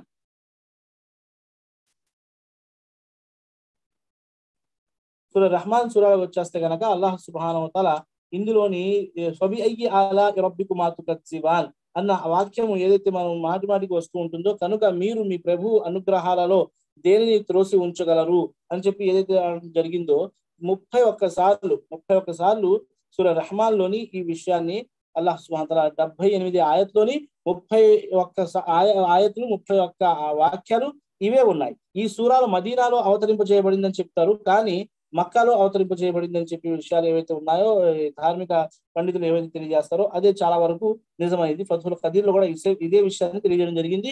ఒక హదీస్ ద్వారా కూడా ఇది రుజువు అవుతుంది. ఎలాగా మహాప్రవక్త సల్లల్లాహు అలైహి వసల్లం గారు ఏమని తెలియజేస్తారంటే, ఈ హదీసు మహాప్రవక్త సల్లల్లాహు అలైహి వసల్లం గారు అంటున్నారు, తిర్మిజీలో ప్రస్తావించబడింది. నఖలా ప్రదేశంలో తాయిఫ్ ఎప్పుడు వెళ్ళారు మహాప్రవక్త సల్లల్లాహు అలైహి వసల్లం గారు? మక్కా కాలంలో వెళ్ళారు. మక్కా జీవితంలో వెళ్ళారు, హిజ్రత్ కన్నా ముందు వెళ్ళారు. అప్పుడు తాయిఫ్కి వెళ్ళొచ్చేటప్పుడు నఖలా అన్న ప్రదేశంలోని మహాప్రవక్త సల్లల్లాహు అలైహి వసల్లం గారు, నఖలా అన్న ఒక లోయలోని మహాప్రవక్త సల్లల్లాహు అలైహి వసల్లం గారు నమాజ్ చదివించారు. నమాజ్ లోని మహాప్రవక్త సల్లల్లాహు అలైహి వసల్లం గారు ఈ సూరాను పఠించారు. ఫబి అయ్యి ఆలా రబ్బికుమా తుకజ్జిబాన్ అని చెప్పి మహాప్రవక్త సల్లల్లాహు అలైహి వసల్లం గారు అన్న ప్రతిసారి అక్కడ జిన్నులు ఉన్నాయి. ఆ జిన్నుల గురించి కూడా నన్ను వచ్చినప్పుడు నేను చెప్పాను, ఇన్షాల్లా సూరా జిన్ అని చెప్పి ఎన్నో విషయాలు వస్తాయని చెప్పి. జిన్నులు ఉన్నాయి అక్కడ. ఆ జిన్నులు భూతాలు జిన్నాతులు ఏవైతే ఉన్నాయో అవి ప్రతి ఒక్కసారి ఫబి అయ్యి ఆలా రబ్బికుమా తుకజ్జిబాన్ అని చెప్పి వచ్చినప్పుడు ప్రతి ఒక్కసారి దానికి సమాధానం చెబుతూ అవి ఏమని చెబుతున్నాయి? ప్రభు, నీవు ప్రసాదించిన ఏ వరాన్ని కూడా మేము త్రోసిపుచ్చలేము. ప్రశంసలు పొగడతలన్నీ నీకే తగును అని చెప్పారు అని చెప్పి మహాప్రవక్త సల్లల్లాహు అలైహి వసల్లం తెలియజేశారు. సూరా రహ్మాన్. అదే విధంగా సూరా రహ్మాన్ లోని ఈ విషయాలు మనం తెలుసుకున్నాము. ఇక దాని తర్వాత సూర్య కమర్ను ఉద్దేశించి కూడా నేను అన్నాను. అదే విధంగా అల్లాహ్ సుబ్హానహు వ తఆలా తెలియజేసిన సూర్య కమర్ తర్వాత సూర్య ఖియామా ఏదైతే సూర్య వాకియా ఏదైతే ఉందో, ఈ సూర్య వాకియా అన్న పదానికి ఇదా వకాతిల్ వాకియా నిజంగా సంబంధించినప్పుడు ప్రళయం యొక్క పేరుల్లోని ఇది యొక్క పేరు సూర్య వాకియా, యోముల్ వాకియా. ఎన్నో పేర్లు ఉన్నాయి. యోముల్ ఆజిఫా, యోముల్ వయీద్, యోముల్ బాస్, యోముల్ ఖురూజ్, యోముల్ జమా, యోముల్ హిసాబ్, యోముల్ ఫరార్, యోముల్ హక్, యోముల్ వాకియా, యోముల్ కారియా, ఇంకా ఎన్నో పేర్లు ప్రళయానికి యోముల్ సా అని చెప్పి ఎన్నో పేర్లు ప్రస్తావించబడ్డాయి. ఇందులోని స్వర్గవాసుల గురించి, వాళ్ళు తినే ఆహారం గురించి అల్లాహ్ సుబ్హానహు వ తఆలా ఎంత ఉత్తమమైన ఆహారం, ఎంత హెల్తీ, ఎంత ఆరోగ్యకరమైన ఆహారాన్ని వాళ్ళకి ప్రసాదించనున్నాడు. కోరిందల్లా వాళ్ళకి అల్లాహ్ సుబ్హానహు వ తఆలా ఇవ్వనున్నాడు. అదే విధంగా స్వర్గంలో వాళ్ళకి హూర్ హూర్లు ఇవ్వనున్నాడు అన్న దాని గురించి అల్లాహ్ సుబ్హానహు వ తఆలా ప్రస్తావిస్తూ, వారు ఆ సుందరాంగులు దాచిపెట్టిన స్వచ్ఛమైన ముత్యాల్లా ఉంటారు అని చెప్పి అల్లాహు అక్బర్ అల్లాహ్ సుబ్హానహు వ తఆలా తెలియజేయడం జరిగింది. జజాఅం బిమా కాను యఅమలూన్, వారు చేసుకున్న సత్కర్మలకు తగిన ప్రతిఫలం. ఇవన్నీ కూడా వఫాకిహతి మిమ్మా యతఖయ్యరూన్ వలహ్మి తైరి మిమ్మా యష్తహూన్ అని చెప్పి అల్లాహ్ సుబ్హానహు వ తఆలా వారు మెచ్చిన పండ్లు ఫలాలను, వారు ఇష్టపడిన పక్షుల మాంసాన్ని ఆ అబ్బాయిలు సమర్పిస్తారు. అదే విధంగా గిల్మాన్ గులాం అని చెప్పి ఏదైతే అబ్బాయిలు ఉన్నారో వాళ్ళు యుక్త వయసు కలిగి ఉంటారు. వాళ్ళ వయసు పెరగదు తగ్గదు. స్వర్గంలోని 33 నుండి 34 సంవత్సరాల వయసు కలిగి ఉంటారు స్వర్గవాసులు. ఈ విధంగా అల్లాహ్ సుబ్హానహు వ తఆలా స్వర్గం గురించి ప్రస్తావిస్తూ మహాప్రభు సల్లల్లాహు అలైహి ఏమన్నారు, రేపు శుక్రవారం కదండి, మిగతా ఉపవాసాలు ఏవైతే ఉన్నాయో మంచిగా మనం అందరం కూడా పాటించాలి. అదే విధంగా ఈ ఉపవాసాలు పాటిస్తూ రేపు మగరిబ్ నుంచి మేము ఆఖరి అషరాలోకి ప్రవేశిస్తున్నాము. అయితే దాని నుంచి పూర్తిగా లాభం పొందడానికి ప్రయత్నించాలి. అల్లాహ్ సుబ్హానహు వ తఆలా లా యుసద్దఊన అన్హా వలా యున్జిఫూన్, ఆ మధుపానం వల్ల వారికి తలనొప్పి రావడం గాని, బుద్ధి తికమక పడడం గాని జరగదు. ఈ విషయాన్ని నేను తెలియజేశాను. బిఅక్వాబిన్ వఅబారీఖ్ వకఅసిన్ మిన్ మঈన్, వారు గిన్నెలు, కూజాలు, గ్లాసులు పట్టుకుని ప్రవహించే మధువు నుంచి గిన్నెలు నింపుకుని తాగుతూ ఉంటారు. ఒక్కసారి మనము ఇమాజిన్ చేసుకుంటే, ఊహించుకుంటే, ఒక్కసారి స్వర్గం ఊహలోకి రాదు. మహాప్రభు సల్లల్లాహు అలైహి వసల్లం ఏమన్నారు, ఏ కన్ను చూడలేదు, ఏ మది కూడా దాని దాకా ఊహించుకోలేదు, ఏ హృదయములో కూడా అలాంటివి రాలేదు. మీరు ఎంత దాకా ఆలోచించినా అది దానికి అది కంపేర్ చేయలేరు అన్న విషయాన్ని తెలియజేశారు. మనం సాధారణంగా ఊహించుకున్న మన ఊహల యొక్క చివరి దాకా వెళ్ళి మనం ఊహించుకున్నా మన ఊహల్లోకి రాదు సోదరులారా, సోదరులారా. అయినా ఒకసారి ఊహించుకోండి, ఎటువంటి అల్హమ్దులిల్లా, ఇక్కడ ఆరాధనే ఆరాధన, ఆచరణే ఆచరణలో నిమగ్నమైపోదాము. అక్కడ మనకు ఆచరించాల్సిన అవసరం లేదు, ఆరాధన చేసుకోవాల్సిన అవసరం లేదు.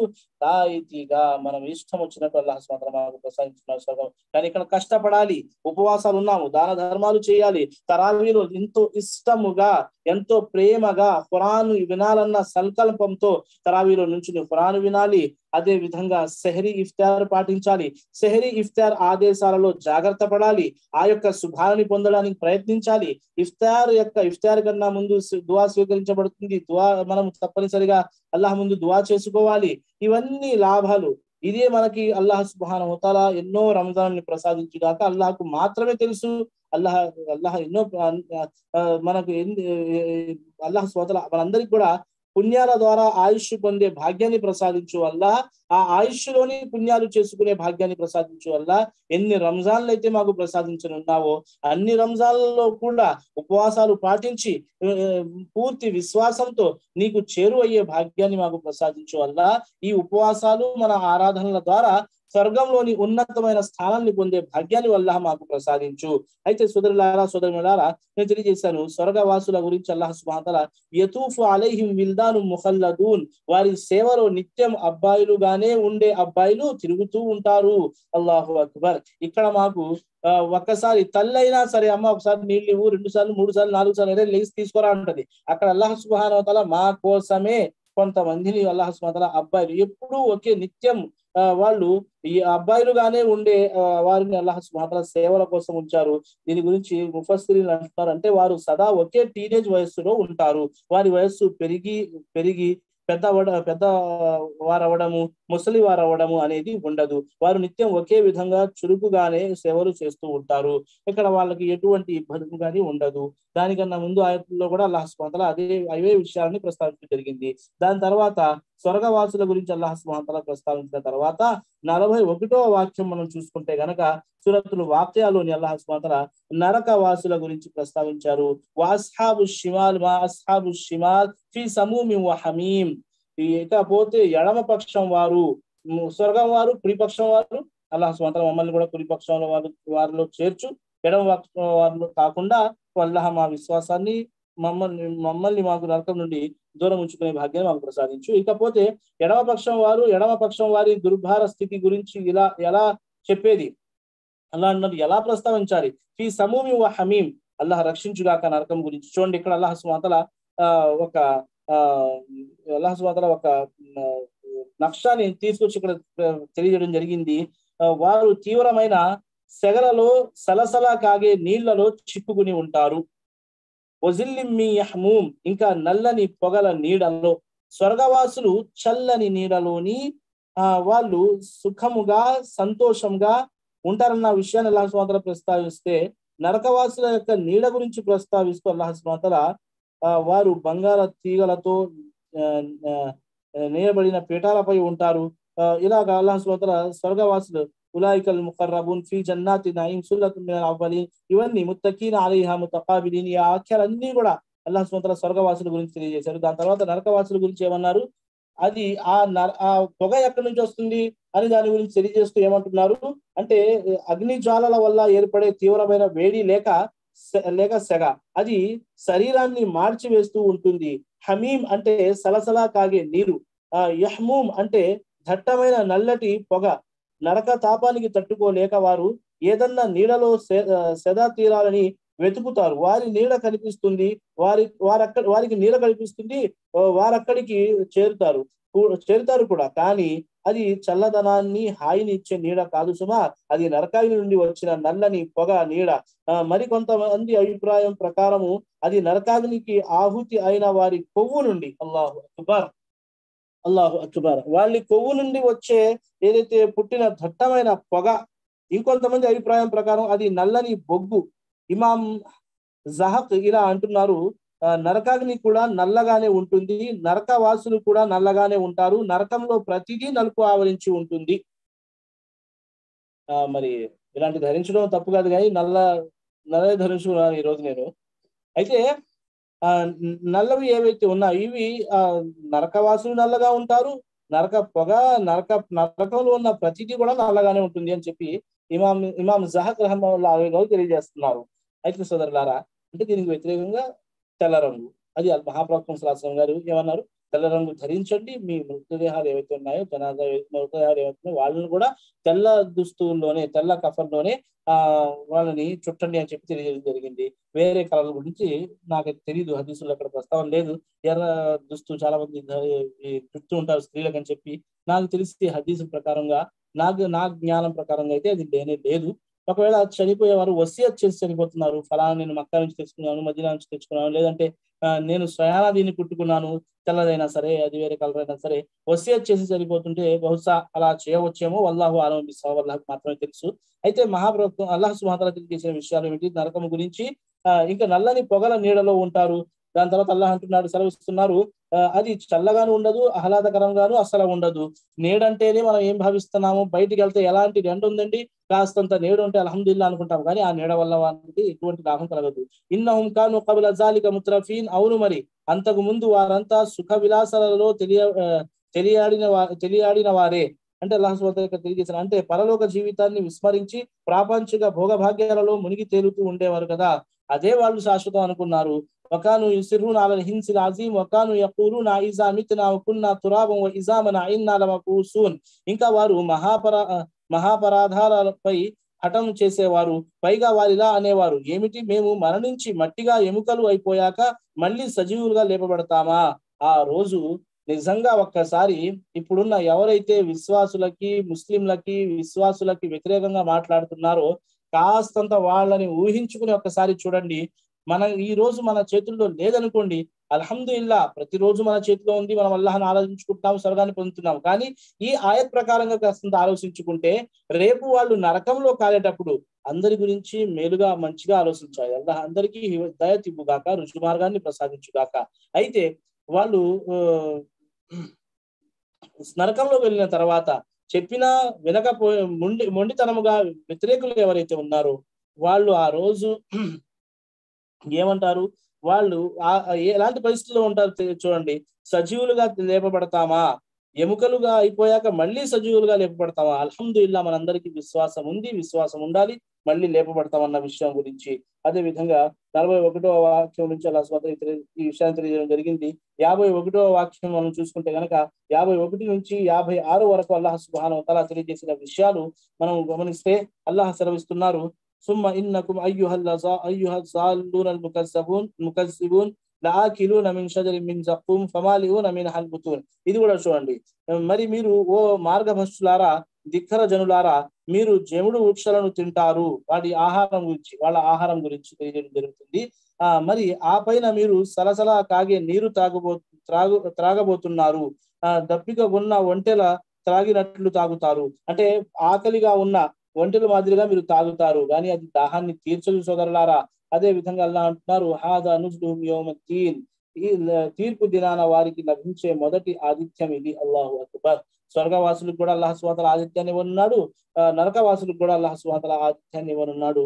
మనం అల్లాహ్ సుబ్హానహు వ తఆలా యొక్క స్వర్గవాసులకు ఏదైతే ఆతిథ్యాన్ని ఇవ్వనున్నాడో వాళ్ళలో అల్లాహ్ మనల్ని చేర్చు. ఈ సూర్య వాక్యాలు ఈ విషయాలు ఎక్కువగా ప్రస్తావించబడ్డాయి. దాని తర్వాత అల్లాహ్ సుబ్హానహు వ తఆలా ఖురాన్ గురించి చివరిలోని అల్లాహ్ సుబ్హానహు వ తఆలా అనేక విషయాలు, స్వర్గవాసులు నరకవాసులు మళ్ళీ అల్లాహ్ యొక్క అనుగ్రహాన్ని గుర్తు చేస్తూ అల్లాహ్ సుబ్హానహు వ తఆలా దాని తర్వాత మళ్ళీ వాళ్ళని హెచ్చరిస్తూ ఎవరు ఎలాగుంటారన్న దాని గురించి ప్రస్తావిస్తూ చివరిగా ఫసబ్బిహ్ బిస్మి రబ్బికల్ అజీమ్ అని చెప్పి, కనుక ఓ ప్రవక్త నువ్వు మహోన్నతుడుగా నీ ప్రభువు నామ పవిత్రతను కొనియాడు. అంటే హదీసులలో ఈ విధంగా ఉంది. 2 వచనాల అల్లాహకు ఎంతో ప్రీతికరమైనవి, నోటిని పలకడానికి అవి చాలా తేలిక, త్రాసులో మాత్రము అవి చాలా బరువైనవి. సుబ్హానల్లాహి వ బిహమ్దిహి సుబ్హానల్లాహిల్ అజీమ్ అని చెప్పి తెలియజేయడం. సుబ్హానల్లాహ్ ఫసబ్బిహ్ బిస్మి రబ్బికల్ అజీమ్, సుబ్హానల్లాహి వ బిహమ్దిహి సుబ్హాన రబ్బియల్ అజీమ్ అన్న మాటది ఇక్కడ అల్లాహ్ సుబ్హానహు వ తఆలా మహాప్రవక్త ముహమ్మద్ సల్లల్లాహు అలైహి వసల్లం గారిని ఆయన్ని ఉద్దేశించి చెప్పిన మాట, కానీ మనందరికి కూడా వర్తిస్తుంది. ఫసబ్బిహ్ బిస్మి రబ్బికల్ అజీమ్, మనందరం కూడా అల్లాహ్ యొక్క మహోన్నతుడు, నువ్వు ఎంతో మహోన్నతుడుగా నీ ప్రభు నామం, మనందరం కూడా అల్లాహ్ యొక్క నామను పవిత్రతను కొనియాడుతూ ఉండాలి సోదరులారా, సోదరులారా. దాని తర్వాత వచ్చే హదీద్ సూరా ఏదైతే ఉందో, హదీద్ లోని అల్లాహ్ సుబ్హానహు వ తఆలా ముఖ్యంగా తెలియజేయబడ్డ విషయాలు మేము గమనిస్తే గనక, ముందుగా అల్లాహ్ సుబ్హానహు వ తఆలా యొక్క పొగడత, అల్లాహ్ యొక్క శుభనామము, అల్లాహ్ యొక్క పవిత్రత తెలియజేయడం జరిగింది మొదట్లోని.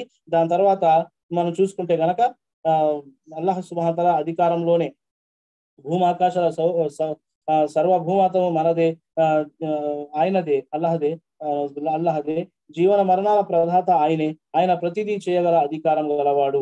అదే విధంగా ఇక్కడ తెలియజేసిన ఇంకో విషయము, ఆయనే మొదటివాడు చివరివాడు, ఆయనే బాహ్యము, ఆయనే నిగూఢము, ఆయనే ప్రతిదీ తెలిసినవాడు.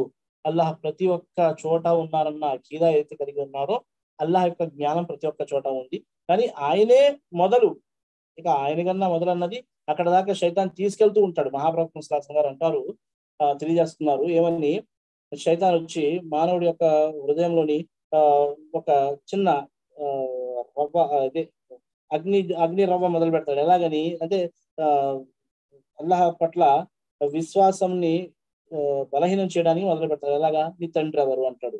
మనం అనుకుంటాం ఫలానా తండ్రి, ఫలానా వాళ్ళ తండ్రి అని చెప్తూ అల్లాహకు తండ్రి ఎవరు అంతవరకు తీసుకెళ్తారు. అందుకోసం అంత దాకా వెళ్ళక ముందే మేము శైతాన్ని తరిమి కొట్టాలి అని చెప్పి నౌజ్ బిల్లా చదివేసుకోవాలి అని చెప్పి తెలియజేయడం జరిగింది. అయితే ఇక్కడ అల్లాహ్ సుబ్హానహు వ తఆలా ఏమని తెలియజేశారు, ఆయనే మొదటి వాడు అంటే ఇక ఆయనకే అన్ని ఆరాధనలు ఆయనకే అంకితము, నిజదైవ ఆరాధ్యుడు ఆయనే అనడానికి ఇది ఈ యొక్క ఈ 4 విషయాలు, మొదటివాడు ఆయనే, చివరివాడు ఆయనే, ఆయనే బాహ్యము, ఆయనే నిగూఢము అన్న వాక్యం చూడండి. ఆయనే తొలివాడు, ఆయనకు పూర్వం ఏదీ లేదు, ఆయనే అంతము, ఆయన తర్వాత మరేదీ ఉండబోదు, ఆయనే బాహ్యము, ఆయన సర్వాన్ని అధిష్ఠించి ఉన్నాడు, ఆయన సర్వాన్ని అధిష్ఠించి ఉన్నాడు, ఆయన్ని లొంగ తీసుకోగలిగే శక్తి ఏది ఈ జాతిలో లేదు, ఆయన నిగూఢము, జనుల అంతరాయంలో జనించే సర్వ విషయాలు, మన రహస్యాలు ఆయనకు మాత్రమే తెలుసు, ఆయన ప్రజల కంటికి కనరాని బుద్ధికి అందని అస్తిత్వం. ఫతుల్ ఖదీర్లో ఈ విషయాలు తెలియజేయడం జరిగింది. ప్రవక్త తన పుత్రిక ఫాతిమా రజియల్లాహు అన్హుకు ఈ దువా పఠిస్తూ ఉండమని పురమాయించారు. ఆ దువా యొక్క అర్థాన్ని నేను తెలియజేస్తాను నేను మీ ముందు. ఓ అల్లాహ్, సప్తాకాశాలలో మహోన్నత సింహాసనానికి ప్రభువ, మాకు ఇంకా ప్రతి వస్తువుకు ప్రభువ, తౌరాతును, ఇంజీలును, గీటురాయిని అవతరింపజేసిన వాడా, గింజను టెంకను చీల్చేవాడా, అన్ని వస్తువులు కిడు నుండి నేను నీ శరణు వేడుకుంటున్నాను, ప్రతి వస్తువు జుత్తుని చేతిలోనే ఉన్నది. ఓ అల్లాహ్, నీవే ఆదివి, నీకంటే పూర్వం ఏమీ లేదు, నీవే అంతానివి, నీ తర్వాత కూడా ఏమీ ఉండదు, నీవే బాహ్యానివి, నీపై ఏమీ లేదు, నీవే నిగూఢానివి, నీ కింద కూడా ఏమీ ఉండదు. ప్రభు, మా రుణభారాన్ని తొలగించు, పేదరికం నుండి మమ్మల్ని సంపన్నులుగా చెయ్యి. సహీ ముస్లింలో ఈ విషయాన్ని నేను చూసి చెబుతున్నానండి. ఇవన్నీ కూడా అయితే దువా యొక్క అర్థము రబ్బు సమావాతి సబ్'i వరబ్బుల్ అర్షిల్ అజీం రబ్బనా వరబ్బు కుల్లి షైఇన్. ఈ దువా ఏదైతే ఉందో ముస్లింల ప్రస్తావన జరిగింది. ఇది చేస్తూ ఉండు అమ్మ అని చెప్పి మహాప్రభు సల్లల్లాహు అలైహి వసల్లం గారు ఈ దువా నేర్పారు. సూర హదీద్ లోని మొదటి కొన్ని ఆయత్లో ఈ విషయాన్ని మేము తెలుసుకున్నాము. దాని తర్వాత అల్లాహ్ సుబ్హానహు వ తఆలా భూమి ఆకాశాలని 7 రోజుల్లో సృష్టించి దాని మీద సింహాసనంపై సరైన అన్న విషయాన్ని అల్లాహ్ సుబ్హానహు వ తఆలా తెలియజేశారు. పగలని తీసుకొచ్చే విషయాన్ని గురించి అల్లాహ్ సుబ్హానహు వ తఆలా తెలియజేయడం జరిగింది. అదే విధంగా అల్లాహ్ సుబ్హానహు వ తఆలా మానవుల్ని కూడా పగల నుంచి రేయిని ఏ విధంగా అయితే బయటికి తీస్తాడో అదే విధంగా అల్లాహ్ సుబ్హానహు వ తఆలా అంధకారంలో ఉన్న వాళ్ళకి వెలుతురుని అల్లాహ్ సుబ్హానహు వ తఆలా ప్రసాదిస్తాడన్న విషయాన్ని అల్లాహ్ సుబ్హానహు వ తఆలా తెలియజేయడం జరిగింది.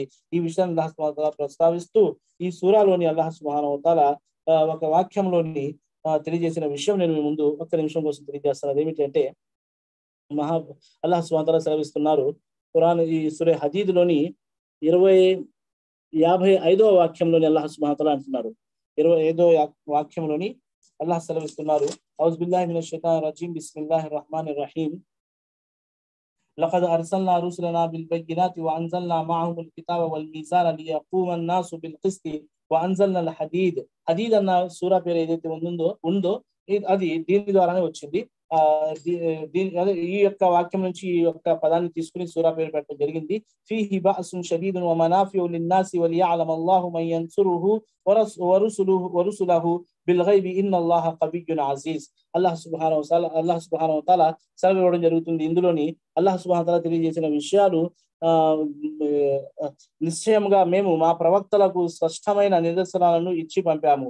వారితో పాటు గ్రంథాన్ని ధర్మకాంతను కూడా అవతరింపజేశాము. ప్రజలు న్యాయంపై నిలిచి ఉండడానికి ఇంకా మేము ఇనుమును కూడా అవతరింపజేశాము.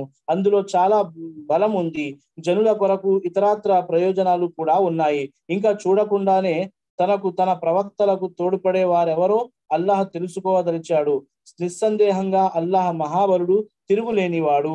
ఇందులోని తెలియజేయబడ్డ విషయాలు చెప్పి ఇన్షాల్లా ఈ రోజు 2 పారాలు ఏవైతే ఉన్నాయో ఇవి నేను ఇన్షాల్లా ముగియడానికి ప్రయత్నిస్తాను. ఇక దీని తర్వాత వచ్చిన సూర ముజాదలా నుంచి 28వ పారా ఏదైతే ఉందో దాని గురించి కూడా ఇన్షాల్లా 2 పారాలు రేపు తప్పనిసరిగా చాలా వివరంగా వీలైనంత ప్రయత్నించి ఇన్షాల్లా వివరంగా మీ ముందు ఉంచడానికి ప్రయత్నిస్తాను. అయితే అల్లాహ్ సుబ్హానహు వ తఆలా తెలియజేసిన ఈ వాక్యంలోని కొన్ని అర్థాలు మనం తెలుసుకుందాము. 25వ వాక్యంలో తెలియజేసిన విషయము ధర్మకాంత లేక త్రాసు, మీజాన్ అంటే న్యాయం అని భావము అంటే మేము ప్రజలకు న్యాయం చేయమని ఆజ్ఞాపించాము. కొంతమంది దీన్ని కొలతల తునికల్లో ఖచ్చితంగా వ్యవహరించండి అన్న అర్థంలో తీసుకున్నారు. త్రాసు అవతరింపజేశామని అన్న ఇనుమును అవతరింపజేశామని చెప్పిన నిజానికి అది సృష్టించాము, వస్తు నిర్మాణ కళను నేర్పాము అన్న అర్థంలోనూ చెప్పబడింది. ఇనుము లోహం ద్వారా అసంఖ్యకమైన వస్తువులు తయారవుతాయి. యథార్థానికి ఇవన్నీ దేవుడు మనిషికి నేర్పిన విద్యకు దర్పణాలే. అదే విధంగా ఈ లోహంతోనే ఆయుధాలు కూడా తయారవుతాయి. ఉదాహరణకు ఖడ్గం, ఈటె, తుపాకీ, సద్గన్నలు, యుద్ధ విమానాలు, మీజైళ్లు, యుద్ధ ట్యాంకర్లు మొదలగునవి అన్ని ఈ ఆయుధాలు శత్రువుపై దాడి చేయడానికే కాకుండా ఆత్మరక్షణకు కూడా ఉపయోగపడతాయి. ఏదో పాఠం చదువుకుంటూ చదువుకుంటూ వెళ్ళిపోతున్నారు గురువు గారు భావించకండి. మీకు అర్థమవుతుందని చెప్పి ఆశిస్తూ నేను ఇవి కొన్ని ఏదైతే నేను తెలుసుకుంటున్నాను అవి మీకు తెలియజేస్తున్నాను. ఈ లోహంతోనే ఎన్నో లాభాలు అల్లాహ్ సుబ్హానహు వ తఆలా తెలియజేయబడ్డాయి. ఈ కేవలం ఆయుధాలకే దైనందిన జీవితంలో మానవునికి ఉపయోగపడే ఎన్నో తయారవుతాయి. ఉదాహరణకు వంట సామాగ్రి, కత్తి, సుత్తి, సూది, దబ్బనము, పార, పలుగు మొదలగునవి ఇంకా ఎన్నో. ఇల్లు కట్టాలంటే చూడండి మనకు కావాలి. ఆ ఇల్లు సరిగ్గా లేదని చెప్పి కూల్ చేయడానికి కూడా ఇనుమే కావాలి. కర్మగత వస్తువులు, యంత్ర పరికరాల ఈ లోహంతోనే తయారవుతాయి. ఈ విధంగా అల్లాహ్ సుబ్హానహు వ తఆలా తెలియజేశారు. అల్లాహ్ను చూడకపోయినా పరలోక పుణ్యాన్ని పొందే ఉద్దేశంతో అతని ప్రవక్తల్ని నమ్మి వారికి సహాయపడే ధన్యజీవులు ఎవరో దేవుడు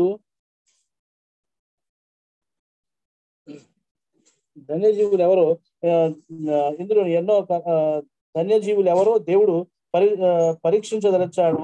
ప్రవక్తల్ని పంపడంలో ఉద్దేశం ఏమిటో ఈ వాక్యంలో చెప్పబడింది. సోదరులారా, అల్హమ్దులిల్లాహ్ చాలా తప్పులతో చదువుకున్నా చాలా ఓర్పుగా సహనంగా విన్నారు. జజాకల్లాహు ఖైరన్ హసన్ జజా. ప్రజలు దైవానికి దైవ ప్రవక్తలకు సహాయపడితేనే లోకం ముందుకు సాగుతుందని దీని భావం ఎంత మాత్రము కాదు. అల్లాహ్ నిరపేక్షపరుడు. ఆయన గనక కోరుకుంటే ఎవరి అవసరము లేకుండానే తన కార్యక్రమాన్ని కొనసాగిస్తాడు. కాకపోతే జనులకు మేలు చేయదలిచే ఆయన ఈ విధంగా ఆజ్ఞాపించాడు. ఎవరైనా దైవ ప్రవక్తలకు ఆ ఆదురుగా నిలిస్తే నిజానికి వారు తమ స్వయానికే మేలు చేసుకున్నారని అనుకోవాలి. తద్వారానే వారు అల్లాహ్ను ఒప్పించి ఆయన క్షమాభిక్షకు అర్హులు కాగలుగుతారు. అంటే ప్రవక్త ముహమ్మద్ కానివ్వండి, ఇతర ప్రవక్తలు కానివ్వండి, మేము ప్రవక్త ముహమ్మద్ గారితో కలిసి, అంటే ప్రవక్తలతో కలిసి ఈ ధర్మాన్ని రక్షించాలి, ఈ ధర్మాన్ని ముందుకు సాగించాలి అని చెప్పిన వారు తప్పనిసరిగా అల్లాహ్ సుబ్హానహు వ తఆలా వాళ్ళకి లాభం సమకూరుస్తాడు. అల్లాహ్ సుబ్హానహు వ తఆలా చాలా బలవంతుడు అన్న విషయాన్ని, కవియున్ అజీజ్, అల్లాహ్ మహాబలుడు, తిరుగులేనివాడు, ఈ విషయాలను అల్లాహ్ సుబ్హానహు వ తఆలా ఇందులో ప్రస్తావించడం జరిగింది. అల్లాహ్ సుబ్హానహు వ తఆలా దుఆ ఏమనగా, అల్లాహ్ సుబ్హానహు వ తఆలా మనందరికి కూడా ఒక్క ఇనుము గురించి అల్లాహ్ సుబ్హానహు వ తఆలా ఇక్కడ ప్రస్తావించాడు.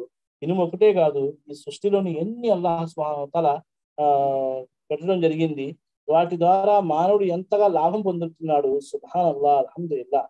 మనం చూస్తున్నాము రోజులు ఎంతగా అభివృద్ధి జనాలు కానివ్వండి, పనులు కానివ్వండి, వస్తువులు కానివ్వండి, ప్రతిదీ కూడా ఎంత అభివృద్ధి చెందుతుంది అన్నది మనం చూస్తూ వస్తున్నాము. ఇవి అలాగే మానవుడు తన బుద్ధితో చేసుకుంటూ వస్తున్నాడా? లేదు. అల్లాహ్ సుబ్హానహు వ తఆలా ప్రసాదించిన బుద్ధితో, ప్రసాదించిన ఈ విశ్వంలో ఉన్న, ఈ యొక్క సృష్టిలో ఉన్న, ఈ ఇహలోకంలో ఉన్న సామాన్ల ద్వారా, ఈ ఇహలోకంలో ఉన్న అల్లాహ్ యొక్క అద్భుతాల ద్వారా మానవుడు ఎంత ముందుకు కొనసాగుతున్నాడో ఒకసారి మనం గమనించాలి సోదరులారా. హదీద్ అంటేనే ఇనుము. ఇనుముతో అల్లాహ్ సుబ్హానహు వ తఆలా ఒక పేరు పెట్టి విశ్వాన్ని అవతరింపజేయలేదు. మనం ఈ ఫోన్ ద్వారా నేను మీకు సందేశాన్ని అందజేస్తున్నాను, మీరు ఇతరులకు సందేశాన్ని అందజేస్తున్నారు. ఏ మాత్రం ఇనుము వాడకుండా ఈ ఫోన్ తయారు చేయగలరా? బాడీ మెటల్ ఏదైతే ఉందో అది వేరే దాంతో తయారు చేయవచ్చు, కాదనమాట. కానీ కనీసం అసంభవం, నాకు తెలిసి అసంభవం ఏది కూడా, ఒక్క వస్తువు కూడా నాకు తెలిసి ఈ ఫోన్ లోని కనీసం ఒక చిన్న నెట్ అయినా సరే ఇనుముది ఉంటుంది. అంతెందుకు, అల్లాహ్ అందరినీ రక్షించాలి సోదరులారా. ఎటకారం కాదు, చెప్తున్నాను ఒక మాట. ఏదో సంఘటనలో చెయ్యో కాలో ఎక్కడో ఎముక బెనికింది అనుకోండి, ఆ సందర్భంలో అక్కడ జాయిన్ చేయడానికి కూడా రాడ్ వేస్తారు, ఐరన్ రాడ్ వేస్తారు. మనం ఏదన్నా చెక్కతోనే కావాలని చెప్పి తయారు చేసుకుంటున్నాం, కానీ ఆ చెక్కని ఒక చెక్కతో రెండో ఒక ఇది యొక్క ఒక చెక్కతో రెండో చెక్కని కలపడం కోసము మేకు యూజ్ చేస్తారు, అది కూడా ఒక ఇనుము.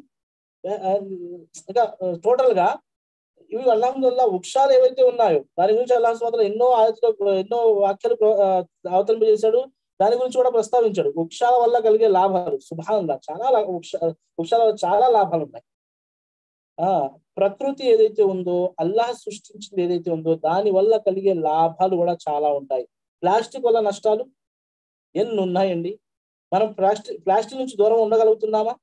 ఫోన్ వాడుతున్నాం చూడండి, ప్లాస్టిక్, ఇది మనం తయారు చేసుకున్నది. దీనివల్ల లాభాలు ఉన్నాయి కాదనమాట, కానీ నష్టము అల్లాహ్ సుబ్హానహు వ తఆలా ఉనికిలో తెచ్చింది ఏదైతే ఉందో. ఉదాహరణకి మైనింగ్ అంటాము, మైనింగ్ మాఫియా అంటాం, ఏదో మేము వింటూ ఉంటాం, మైనింగ్ అంటాం. పర్వతాల నుంచి ఇనుముని తీస్తారు చూడండి, ఆ ఇనుము ఎక్కడికెక్కడికి వెళ్తుంది, ఎలాగెలాగ యూజ్ అవుతుంది. అల్హమ్దులిల్లాహ్. చూడండి అల్లాహ్ సుబ్హానహు వ తఆలా యొక్క ఘనత, అల్లాహ్ సుబ్హానహు వ తఆలా యొక్క గొప్పదనం ఇక్కడ మనకు తెలిసి వస్తుంది సోదరులారా, సోదరులారా. ఖురాన్ అలాంటి గ్రంథము చదువుతూ ఉంటే అల్హమ్దులిల్లాహ్, సుబ్హాన్ అల్హమ్దులిల్లాహ్, అల్లాహు అక్బర్, ఎన్నో విషయాలు మనకు తెలుస్తూ ఉంటాయి. అయితే రేపటి దర్సులో కూడా మరి ఎన్నో విషయాలు మీ ముందు ఉంచడానికి ప్రయత్నిస్తాను. 2 పారాల్లో కూడా నేను చాలా ఆయతులు వదిలేసి చెప్పడం వల్ల మళ్ళీ ముఖ్యమైన ఆయతుల్ని తీసుకుని మీ ముందు వివరించడానికి ప్రయత్నించాను. అల్లాహ్ సుబ్హానహు వ తఆలా నా యొక్క ఈ ప్రయత్నాన్ని స్వీకరించుగాక.